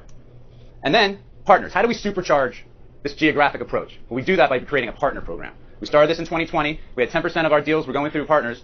Come to today, 80% of all our deals are going through partners. And what that gives us is operational leverage. That allows us to sell more without having to service and support more because they can do that for us. We align our partners to our verticals. They help us increase awareness with their networks. They increase our scale because many of them are doing level 1, level 2 support, installations, and deployments. And now, over the last 3 years, we can truly learn from the lessons that we've had over time. So now that we have this program, we can start to rinse, repeat, and then start talking about the international markets. Because when we go international fully, it will all be through the channel. Last point on this. As part of those pods, we have 1 to 2 channel account managers per pod. They're the ones that manage the partner relationships, enable and activate them in those regions, and partner with those pods to make sure we have the right partners for that region and for the verticals that we're focused on. With regards to the structure of how we've structured a channel partner program, we have 3 different types of partners. One's an OEM, and we only have one of them. That's Motorola. Basically, Motorola takes Express and then integrates it with other options that they have on their side and repackages it as concealed weapons detection, a differentiated product. We call it CWD. And they sell that through their partner program. We also have VARs, value-added resellers. Value-added resellers for us are the ones that do level 1, level 2 installation and deployment for us, and they can do everything from soup to nuts, sales, all the way through service and support. And then last but not least, we have a reseller, which is really someone who is utilizing their paper. Right? They have contracts in place already. They grease the wheels and the skids for us to be able to do these deals in a more efficient manner, and they allow us to get to market much faster through those relationships they have through their networks. So that's a lot of the buyer journey that I wanted to take you through. What I want to do now is I want to introduce Betsy Fallon so she can take you through the rest of the customer journey, through the user and the loyalty journey. Thank you for taking the time. Thanks. Thanks, AJ. Good morning, everybody. You've heard my name, Betsy Fallon. I'm Vice President of Customer Experience here at Evolv.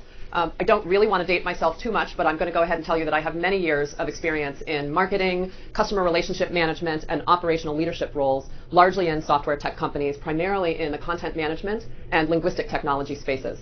I've worked in startups, I've worked for public companies, I've worked in companies that have scaled both organically and via acquisition, and I've had a lot of experience that I'm bringing to the table to Evolv now about 2 years in, where it's been a real honor and a privilege to learn a lot about the physical security space and also work alongside an incredible group of talent and colleagues that are so many. So as AJ said, he's brought you up to what we're doing in a go-to-market fashion and the buyer journey. And what I'm going to spend the balance of our time talking about is that user and loyalty portion of what we do. So once we acquire a customer, as Peter said, we're very focused on keeping a customer for life. And I'm in charge of making sure that we do that through a variety of. So first, what I do every single day when I get up is I put my customer hat on and I work alongside the Evolv teams, my organization, but across Evolv broadly, to make sure that our customers are successful with what they purchased in the first place. Making sure that those business objectives that they had, we're delivering to, and we're partnering with them to make sure that they achieve them. So we take a pretty methodical and deliberate approach to how we build a strategy and execute against that, and it really is focused on 3 pillars. The first is making sure that we're delivering world-class service. And we're doing that both with Evolv FTEs as well as a third-party partnership that I'll talk about in just a second. And we make sure that we're leveraging this both remotely, so both the capabilities that Alec and Mike talked about that we have in the product itself to be able to leverage our data, leverage our analytics, leverage the cloud to be able to remotely diagnose and troubleshoot in the product itself.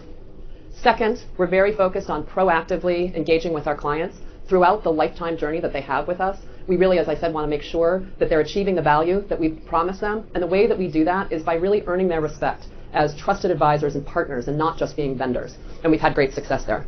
And then finally, and ultimately, we obviously do want to monetize our clients. We want to renew them. We want them to be customers for life. But we want to be able to expand that share of wallet that we have with those customers by delivering all of the additive capabilities, both product and services, that they might be able to continue to consume as they're working on their objectives.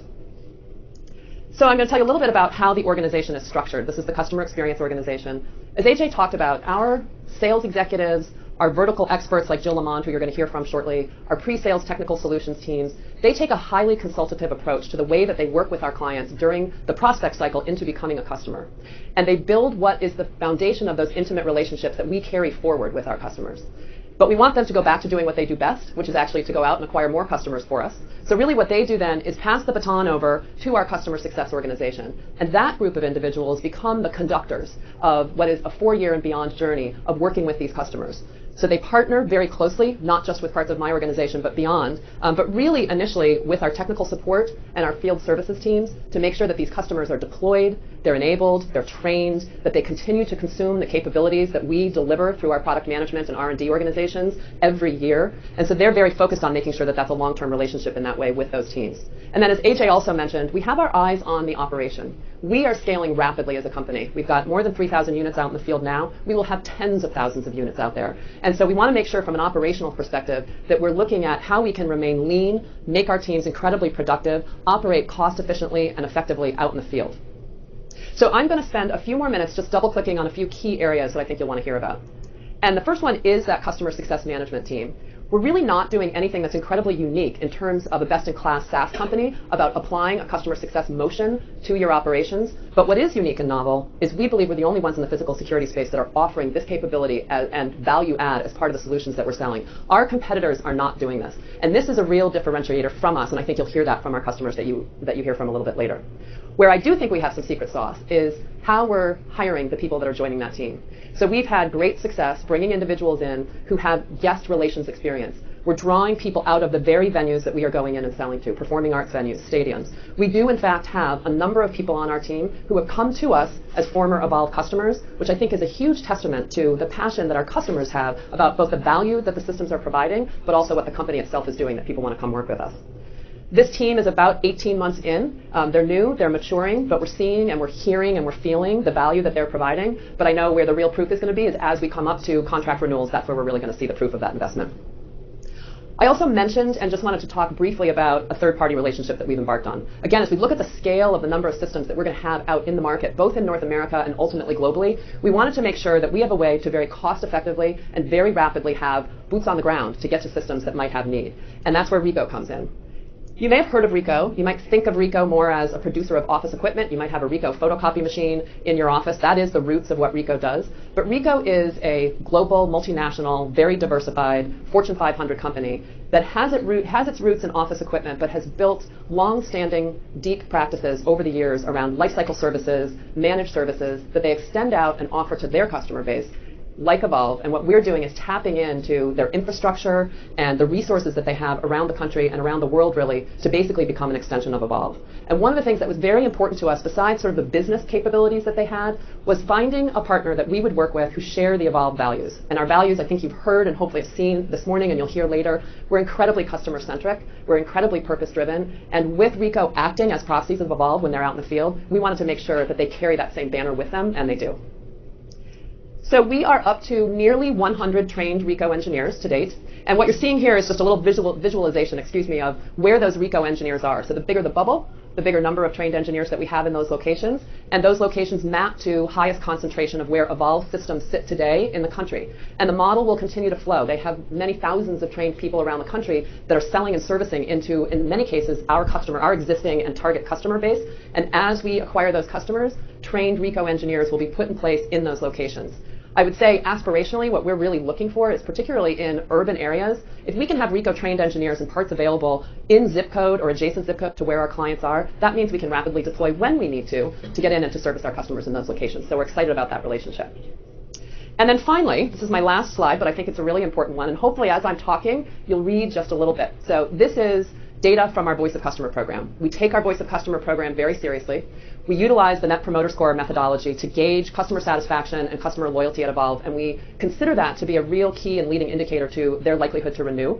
But we don't just tackle it from a quantitative perspective just to get a score and then feel good about it. We actually really go out and interview and probe our clients, people like Otto and people like Brian, who you're going to hear from later, to have them tell us what we need to do better, how can we improve, because we're partners with these customers and we're on a lifetime journey. And then what you're seeing here is we also ask them, what are we doing well? What can we celebrate? What do we need to repeat? And so as you're absorbing a little bit of this, these are verbatim comments from clients across a broad spectrum of verticals, locations, and roles.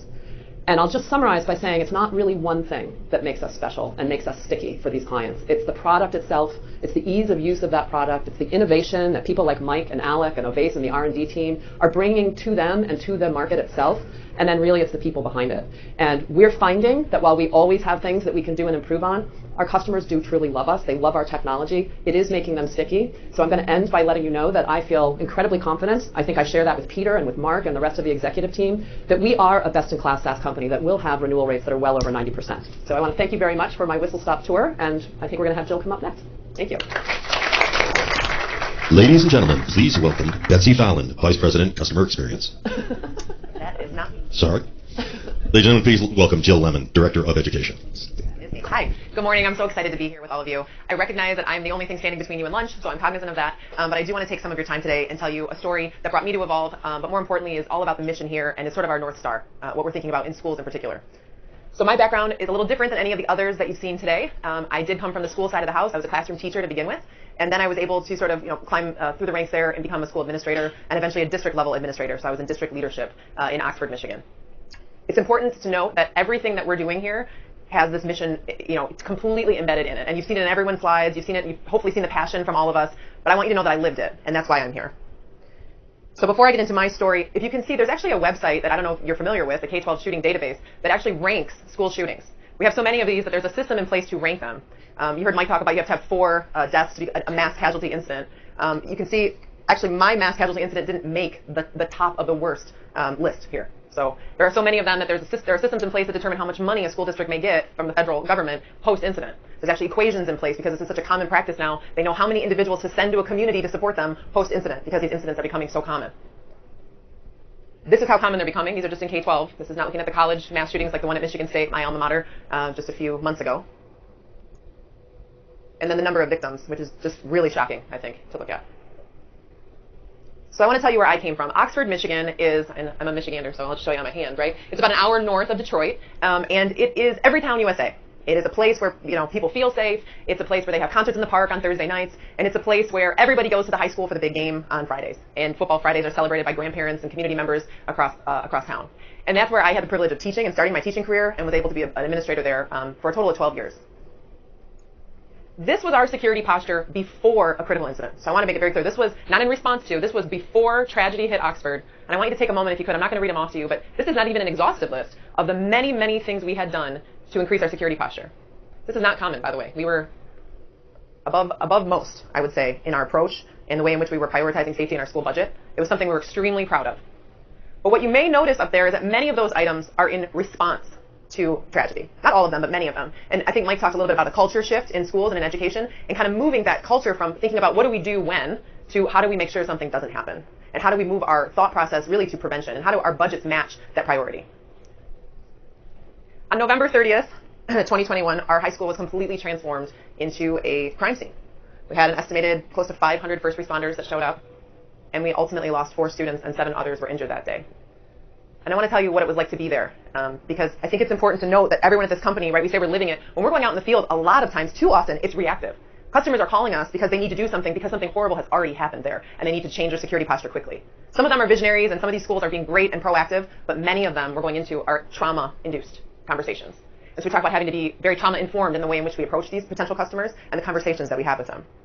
So on November 30th, I was in an administrative meeting very boring day. We had a cabinet meeting, and we had lunch brought in, which was unusual for us. It was sort of celebratory because my mentor, the superintendent, was going to be retiring within a few weeks of that date. It's one of our last times to gather together, and it was fun. It was nicer than usual, and we had just gone back to our offices. And it wasn't 10 minutes later that I saw one of my colleagues walking by, and it was wintertime, right? There was snow on the ground still in Michigan. It had already started. And he had his big winter coat on, and I said, I know your day. We all just discussed what's on our plate. I know you're here for the rest of the day. Where are you headed? And you could tell the look on his face, and he said, I have to get to the high school. He couldn't explain to me why I had to get to the high school. And as he was running down the hallway, his secretary mentioned, there's a cap gun that went off. There's a cap gun. People smell something like sulfur. So we're thinking that it's maybe a hoax, right? Maybe it's like a senior prank or something. Something's going on with that, but he's taking it very seriously because he has 2 of his own children in the high school. So he was gone. So I went. We had 187 cameras at the largest single-story high school in the state of Michigan. And again, had spent quite a bit of money on those. So we went to the system to view those and quickly remotely popped up our camera images. And the very first camera image was of our assistant principal on the ground giving life-saving measures to a young man who ended up dying that day. And even still, I'll tell you, all of the training I'd been through, all of the professional development we'd done about active shooters, and having the context, we talk a lot about context today, of knowing that I heard a gun went off and I see someone on the ground, you still cannot connect those dots. It's almost like the denial is so strong, it's so bizarre that you don't want to believe that this is happening. Of course, we knew something was happening. You still kind of convince yourself, perhaps that student had a medical issue. And also, there's a senior prank with a gun, with a cap gun. You don't let yourself go there. I prided myself on my beautiful emergency operation plan. That was something that I put together. I'm an English major. It had no grammatical errors. It was beautiful. And you know what happened that day? Nobody looked at it. Nobody cared about what they were supposed to do because multiple people on my team of administrators had children in that building. And so the people who were supposed to stay back or the people who were supposed to be at the reunification site and all these well-placed humans all went to the high school. We all got in our vehicles. It was about a mile from our central office. And we just said, we need to figure out what's going on. The high school, like I said, is a very large campus. There's south doors and there's north doors. I'm so grateful, really, every day that I went in the north doors and not the south doors, because that's where the carnage was, on the south side of the building. I didn't know that then. I went to the office, which was on the north side. I was able to get in. I was there just as first responders were also coming, and before the roads were all blocked, I was able to get in. And when I saw a friend of mine, a counselor, open up the night lock and allow me into the main office, I could tell by the look on his face that certainly something horrible had happened. Tears, everyone in the office went from being, maybe this isn't real, I don't want to believe this, to, oh my gosh, I'm in charge. Not only is something terrible happening, but everyone's looking at me to figure out what to do. I was handed a phone, and I was on speakerphone with 911, and I had to go and again look at more video. It was a theme for me that day, and watch as a shooter I will never name and give any time on the stage, shot students over and over and over, because we had to rewind it and watch it again, and rewind it and watch it again, and they said, please tell us something about this shooter so we can make sure we have the right person in custody. He had a mask on, he had a hoodie on, he looked like a kid, and he was a kid. And how horrible is that I'm watching this student kill his fellow classmates? I do want to say, when we talk about the response element, I want to make sure schools don't lose that priority, because it is still very important. I would like them to see them do more preventative measures, but also on the response side, our kids knew what to do that day. I was very proud of that. Our teachers, our staff, our substitute teachers, the administrators, there were so many heroes in that building. But nothing could have prepared me for walking out in the hallway. I was in an area where I should not have been, but they needed someone to have the night lock removal tool. Because I don't know if you're familiar with night locks, but it's a locking device that was used on that day. Very proud of that. And our shooter never tried to open a door. We're presuming because he knew we had these locks in place. There's a special tool that you have to use to actually get it out of the door jam. And I had that as the head of safety. So I walked out in the hallway and I saw a war zone. And then I spent the next several months trying to figure out how I could possibly get children, and actually the kids were rather resilient, but adults, workers, back into that building. Not just the teachers, but also the food service workers who were in dry storage for over an hour, unknowing, without any speaker system to know if the shooter was done, if the shooter was caught, if they were all clear. How could I get them back in the building? How could I get kids to focus in class again? And what I really want to make sure you see today is that these were real people. I'm never going to talk about them without honoring them and showing you their faces. And while it's disgusting that they're not here anymore, I like to use every opportunity at this company and beyond to talk about this, because it's real. Because it's not just a graph and numbers, and it's not just ones and zeros. These are 4 people that are not here anymore because of gun violence in school. Hana was my student. She was an English language learner when I was back in the classroom from Japan. That's unacceptable that we're losing children to a problem that we know how to prevent. We have solutions. Again, not a perfect solution. You've heard that as a theme. There is no perfect solution, but we are a really great start for a school, right? Schools as a use case is fantastic. Evolv came to me, and it's really important for you to know how they came. So they came in a way that was different than every other vendor who got my phone number or my email address post-incident. I'm telling you, I was still in the building talking, giving police my statement, and my internet, my phone's blowing up as vendors are finding out about what happened on CNN or wherever else it was broadcast, and saying, I know that some kids just died over there. Do you want to learn more about this fancy lock? Or have you ever thought about a camera system? It was so tone deaf to what we were going through, and it was disgusting. Evolv, on the other hand, on the complete flip side, came to me through a parent who suggested it and suggested that I have a conversation with them. And I will tell you, there's some people in this room, Kevin's back there smiling at me. When they met me, I was not very nice, because I was going through a laundry list of vendors, and I was sure that they were going to be just like everybody else. And I was annoyed that I had to take more time from all the really important social emotional learning post-tragedy things I was doing to talk. I had my arms crossed, and Peter, laughed about that. But when I found out that they had a charitable organization that gives systems each quarter to a school in need, and that they were actually going to give me the system, and it wasn't going to cost me anything, my posture sort of changed, and I kind of perked up a little. But what was most important was the way that they talked to me. I don't think I learned about the product until the very last few moments of that conversation. What we really were talking about was my needs as a customer, as a potential customer. What do you need? We know you're going through something horrible. We have a network of security professionals across the country. How can we help you? Maybe it's not weapons detection. Weapons detection was not even a hot topic, really. They were saying, what can we provide you? Is it access? We know you have a building to get back in order. Is it supply chain? Is there anything we can do to support you and your community right now? And no one had ever considered that I was a human in this process until I talked with Evolv. There wasn't another vendor that was coming to me that was treating me that way. And it really stuck out as different. And I fell in love with the mission and the people, and really realized that everyone here has the same concept in mind, that we want to make places safer. We want to make schools safer, and that's really close to my heart, obviously. So I came over to Evolv just about 8 months ago. And I've had some really great opportunities since being here I'll talk about momentarily. But AJ talked about teacher retention and that we're losing teachers. This is not just a small problem. Even if you look at college programs and preparation for teachers, they're down by at least a third. That's a conservative estimate. So not only are people who are currently teaching and working in schools leaving, we've lost over 600,000 teachers since 2020. We had 10.6 million. We have fewer than 10 million now in America. So not only are they leaving, but they're also choosing not to go into the profession in the first place. And why? We did a third-party study. 40% of the educators who responded said they're anxious about gun violence at work. Anxious about gun violence at work. Again, we have a preventable problem. Not easy to solve, not perfect, but preventable. Some of the ways in which I'm honored to work towards that solution is working with some of my colleagues on Capitol Hill, talking with legislators, explaining to them that schools need to be able to fund our machines, and they need to have access, and that your tax base shouldn't determine how safe you are as a child in this country. So that's a hot topic for us when we're talking with them. There's also this ESSER funding. I don't know if you're familiar with that acronym, but ESSER funds were meant for safety, but with the concept of COVID safety in mind. And so that money's already been given out to states, and the COVID emergency as of May 11th has been declared as over in our country. And so we're asking them to repurpose that funding to say, aren't there other safe ways that schools could be using this funding? And not just for our system, for all the different really great technologies and different processes that are out there that can help bolster a school's security posture. So that's another way. And how are schools paying for us? Not only that ESSER funding, which we are seeing, but there's also some different grants that are available. And then there's also capital projects budgets, which are a little bit different than the foundation allowance that schools get from their per pupil funding. It's a little different in each state, but capital projects are easier to use and a little more freed up funds within a school district. A lot of times those are for, all of these that I'm mentioning are for one-time purchases. So that's important when Mark talks more about how people are actually getting our products. I don't have anything else to share with you besides thank you for being here. Thank you for learning with us. Thank you for trying to understand a really complex issue and a really game-changing solution that we have here at Evolv. Thank you.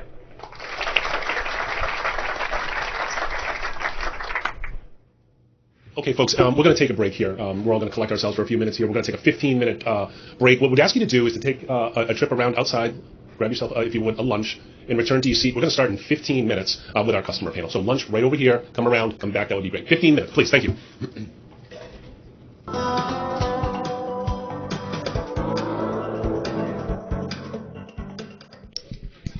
Ladies and gentlemen, welcome back.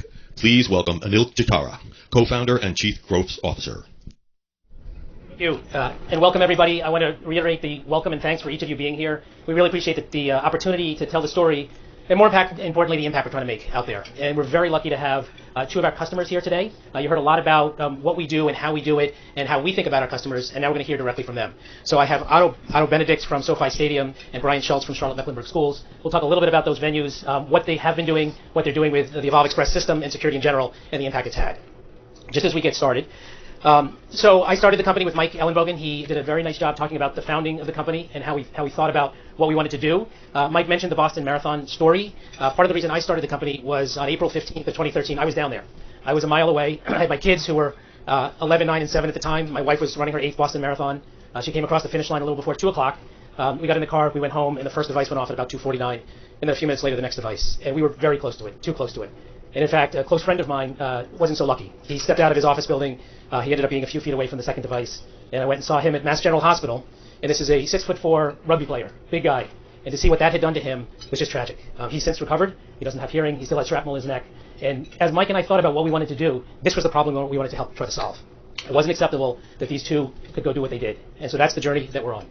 So I want to take a few minutes now to talk about our customers and how they think about protecting their own venues. First, Otto Benedict at SoFi Stadium is the Senior Vice President of Operations there, responsible for security, for game day events, for changeover, for day-to-day operations, which is an important component in terms of how we think about what we're doing.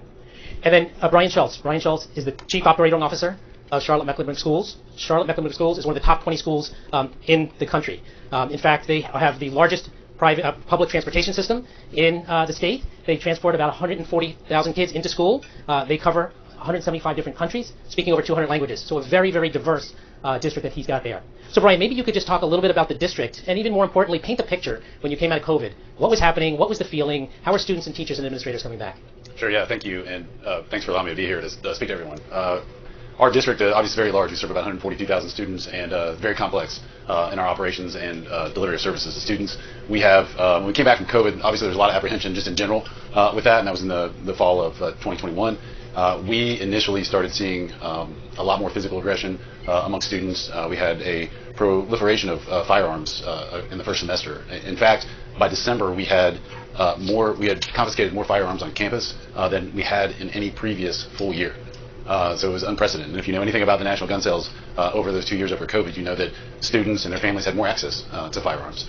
So we were seeing that come into the schools from the communities, from the homes as a result. So and it really got to the point where in December we had an incident on one of our high school campuses where two students got into a tussle over a backpack at dismissal, and one of the students pulled out a firearm and discharged it several times. Best practices from all the leagues being used. And in that first year, which started with a concert of 30,000 people, and we ended that year with Super Bowl 56 with well over 90,000 people in the building, we saw the opportunity that we were missing by utilizing the technology that was walk-through metal detectors, by sitting there and seeing how that process was working through the ticket scanning, and realizing that for us, on an NFL game, we're opening our doors about 2.5 hours before kickoff. Most of the people were not getting into the building until after kickoff. Yeah. Because of the way they function, one, tailgating, but two, just the process of coming into a building, that many people going through that process of walk-through metal detectors. And that's when it really started our process of saying, hey, how can we make this better? We know that we've got 2.5 hours of captive audience time. That is where we're able to generate revenue. That is where we're able to make our biggest impacts. And that is what got us started, looking at the technology that is Evolv. And when you look at this slide here, just for general understanding, those of you who have not been at SoFi Stadium, we're very unique. We're unlike any other stadium because we are built into the ground. The LAX flight path dictated that our building had to sit down in the ground. So we excavated over 6 million cubic yards of dirt to dig a hole into the ground. So when you come into our building, you're on level 6 of 8 levels. So 2/3 of our building has to transit down into the lower levels to get to all of our premium. And we're also a first of its kind in just a technology standpoint. We're the only building that has a center hung, true 4K end-to-end video screen, which we call the Infinity Screen. It's 70,000 square feet of technology, viewable from any one of those seats. We have the closest suite product of any type of NFL stadium in our building. We're only 18 rows from the field. Amazing Wi-Fi capabilities, amazing technology as it comes to point of sale, what we're doing for our food and concessions and beverages. And so 100% of our crowd in the building before kickoff. We had more than 75% of our crowd in the building in the first hour and a half we were open. So massive impact of what we did from a revenue standpoint. Yeah, great, thank you. And let's go back to you, Brian. So you left us with the discharge of the firearm after the two kids had a scuffle. I'm sure that caused you to think about things a little more broadly or differently. Can you talk about what happened after that, how the district and maybe some of the schools thought about safety and security, and then consideration of different alternatives, and ultimately your selection of Evolv Express? Yeah, absolutely. We had, prior to that, we had pulled together a cross-functional team of teachers, principals, district administrators to really look at solving these multiple issues that I mentioned earlier, including firearms, and that was really the catalyst to say, for the community and our district leaders to say, yeah, we need to spend some money and take care of this problem and do it effectively. So we actually I had a previous experience at Bank of America Stadium where the Carolina Panthers play football, and unknowingly had gone with somebody that season tickets, and I walked through what I expected to have, bags searched, body searched, all of those things, and it to be a really slow process as we were still feeling the effects of COVID, and in quite the opposite fashion, it was the fastest that I'd ever gotten into the stadium. And so I asked the person that I went with, and she said, yeah, we already walked through security. And I didn't see it. I didn't even know it was there.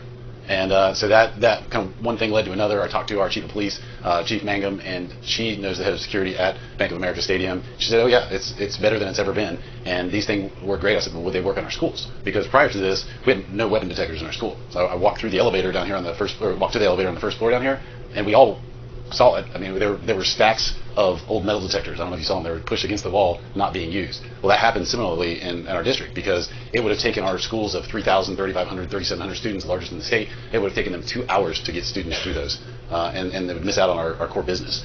So that team worked together to then coordinate a visit with our chief of police to the head of security at Bank of America Stadium, took our board members, took our superintendent, took some of the team members to see it in action. And everybody came back and said, yes, that will work, and that will get our students in within those 30-minute time window that we have for arrival in the mornings at each one of our high schools. So that really led us to Evolv. We did look at some other products as well, but we felt like as far as the Evolv's technology is very unique, as Mr. George said earlier, and it was the only one of its kind on the market, and it was the only one that we thought would get our students in without a change in arrival in the morning. So that's where we landed on. We began the procurement process in January of 22. Yep. Good. And it's been in place now for a little while. What's the reaction? What's the impact? How do you measure the success of the system and of your overall security of the schools? Yeah, I know probably a lot of data heads in the room. We all like to look at metrics, and trust me, those are all great, and I'll talk about those a little bit. But I think from a qualitative point of view, when I'm on the ground and in the schools and talking to people and hearing from students and staff members and administrators, and if any of you have ever worked in K-12 education,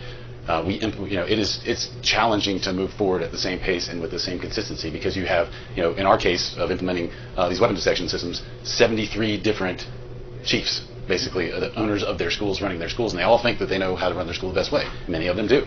So moving forward with that was really important with consistency. So it really allowed us to evolve, and the way we implemented really allowed us to do that. And again, talking to them and talking about the ease of it, talking about the support that we received from the customer success team was just overwhelmingly positive. And I'll never forget, I talked to a retired colonel from the Air Force. He was his retirement job was teaching JROTC at one of our largest high schools, and he came up to me and the principal and just thanked us, and he was in tears, and thanked us for installing these, because he said, my head is on a swivel all the time, and I'm in fear all the time. This is a guy that's experienced combat, has led large groups of people, not the person that I would have, not the 22-year-old that I would have expected straight out of college being in fear of his or her safety at school. This is a combat veteran. And so to hear that was just so powerful about how it's actually a recruiting and retention strategy for our staff, in addition to obviously keeping our students and staff safe. Yeah. And one of the things that we've talked about before that I found fascinating is we think about detecting weapons and keeping them out of places where they shouldn't be, but you talked about the other side of that, which is the impact on training and curriculum days. Can you just talk a little bit about how you saw an impact on that? Yeah, and I'll just talk about our core business in schools. I mean, it's a lot of things, right?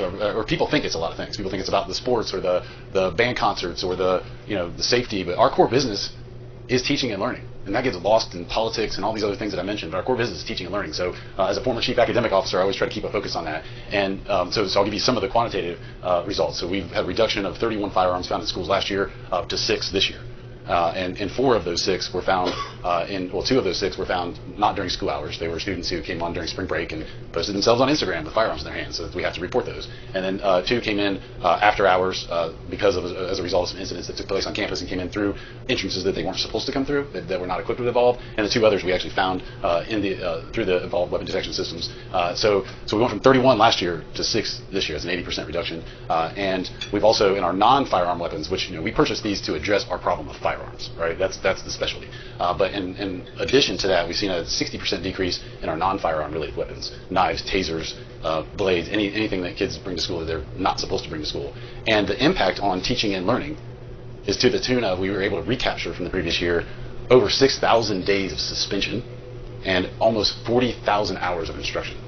And when we talk about what K-12 public education does for students, from the teaching and learning side, what that does for life outcomes for students, those are huge numbers.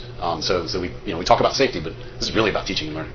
Thank you, Brian. Incredible, right? With all the hard work the teachers and educators are trying to do to get the kids back in the class instead of being at home makes a huge difference, right? So, Otto, let's go back to you. You talked a little bit about the impact, the evaluation, but the impact that it's had. One of the things that I've heard you talk about is it's a force multiplier, right? You can now think about security generally and your security team, now that Express is in place, a little bit differently. Can you talk about the impact it's had more broadly on your team and security in general?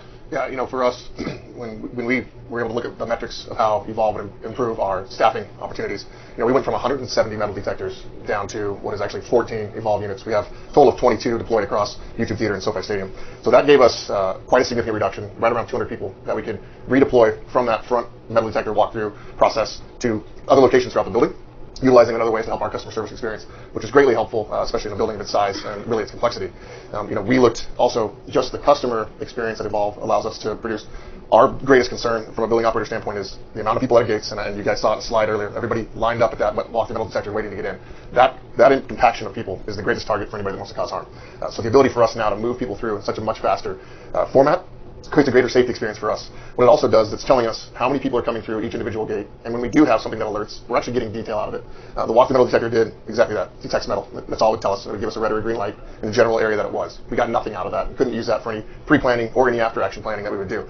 Now we're getting a report. We're getting a live report that's telling us where people are coming in, how many people are coming in, what types of items, if anything, are coming through. We're able to use that when we do our after-action planning, go through, do our reports, break that down. It also gives us metrics back that we're able to share with other venues in the LA market. As those different shows maybe going on tour, we're able to share a lot of that back. It's also tracking for us where we have our staff.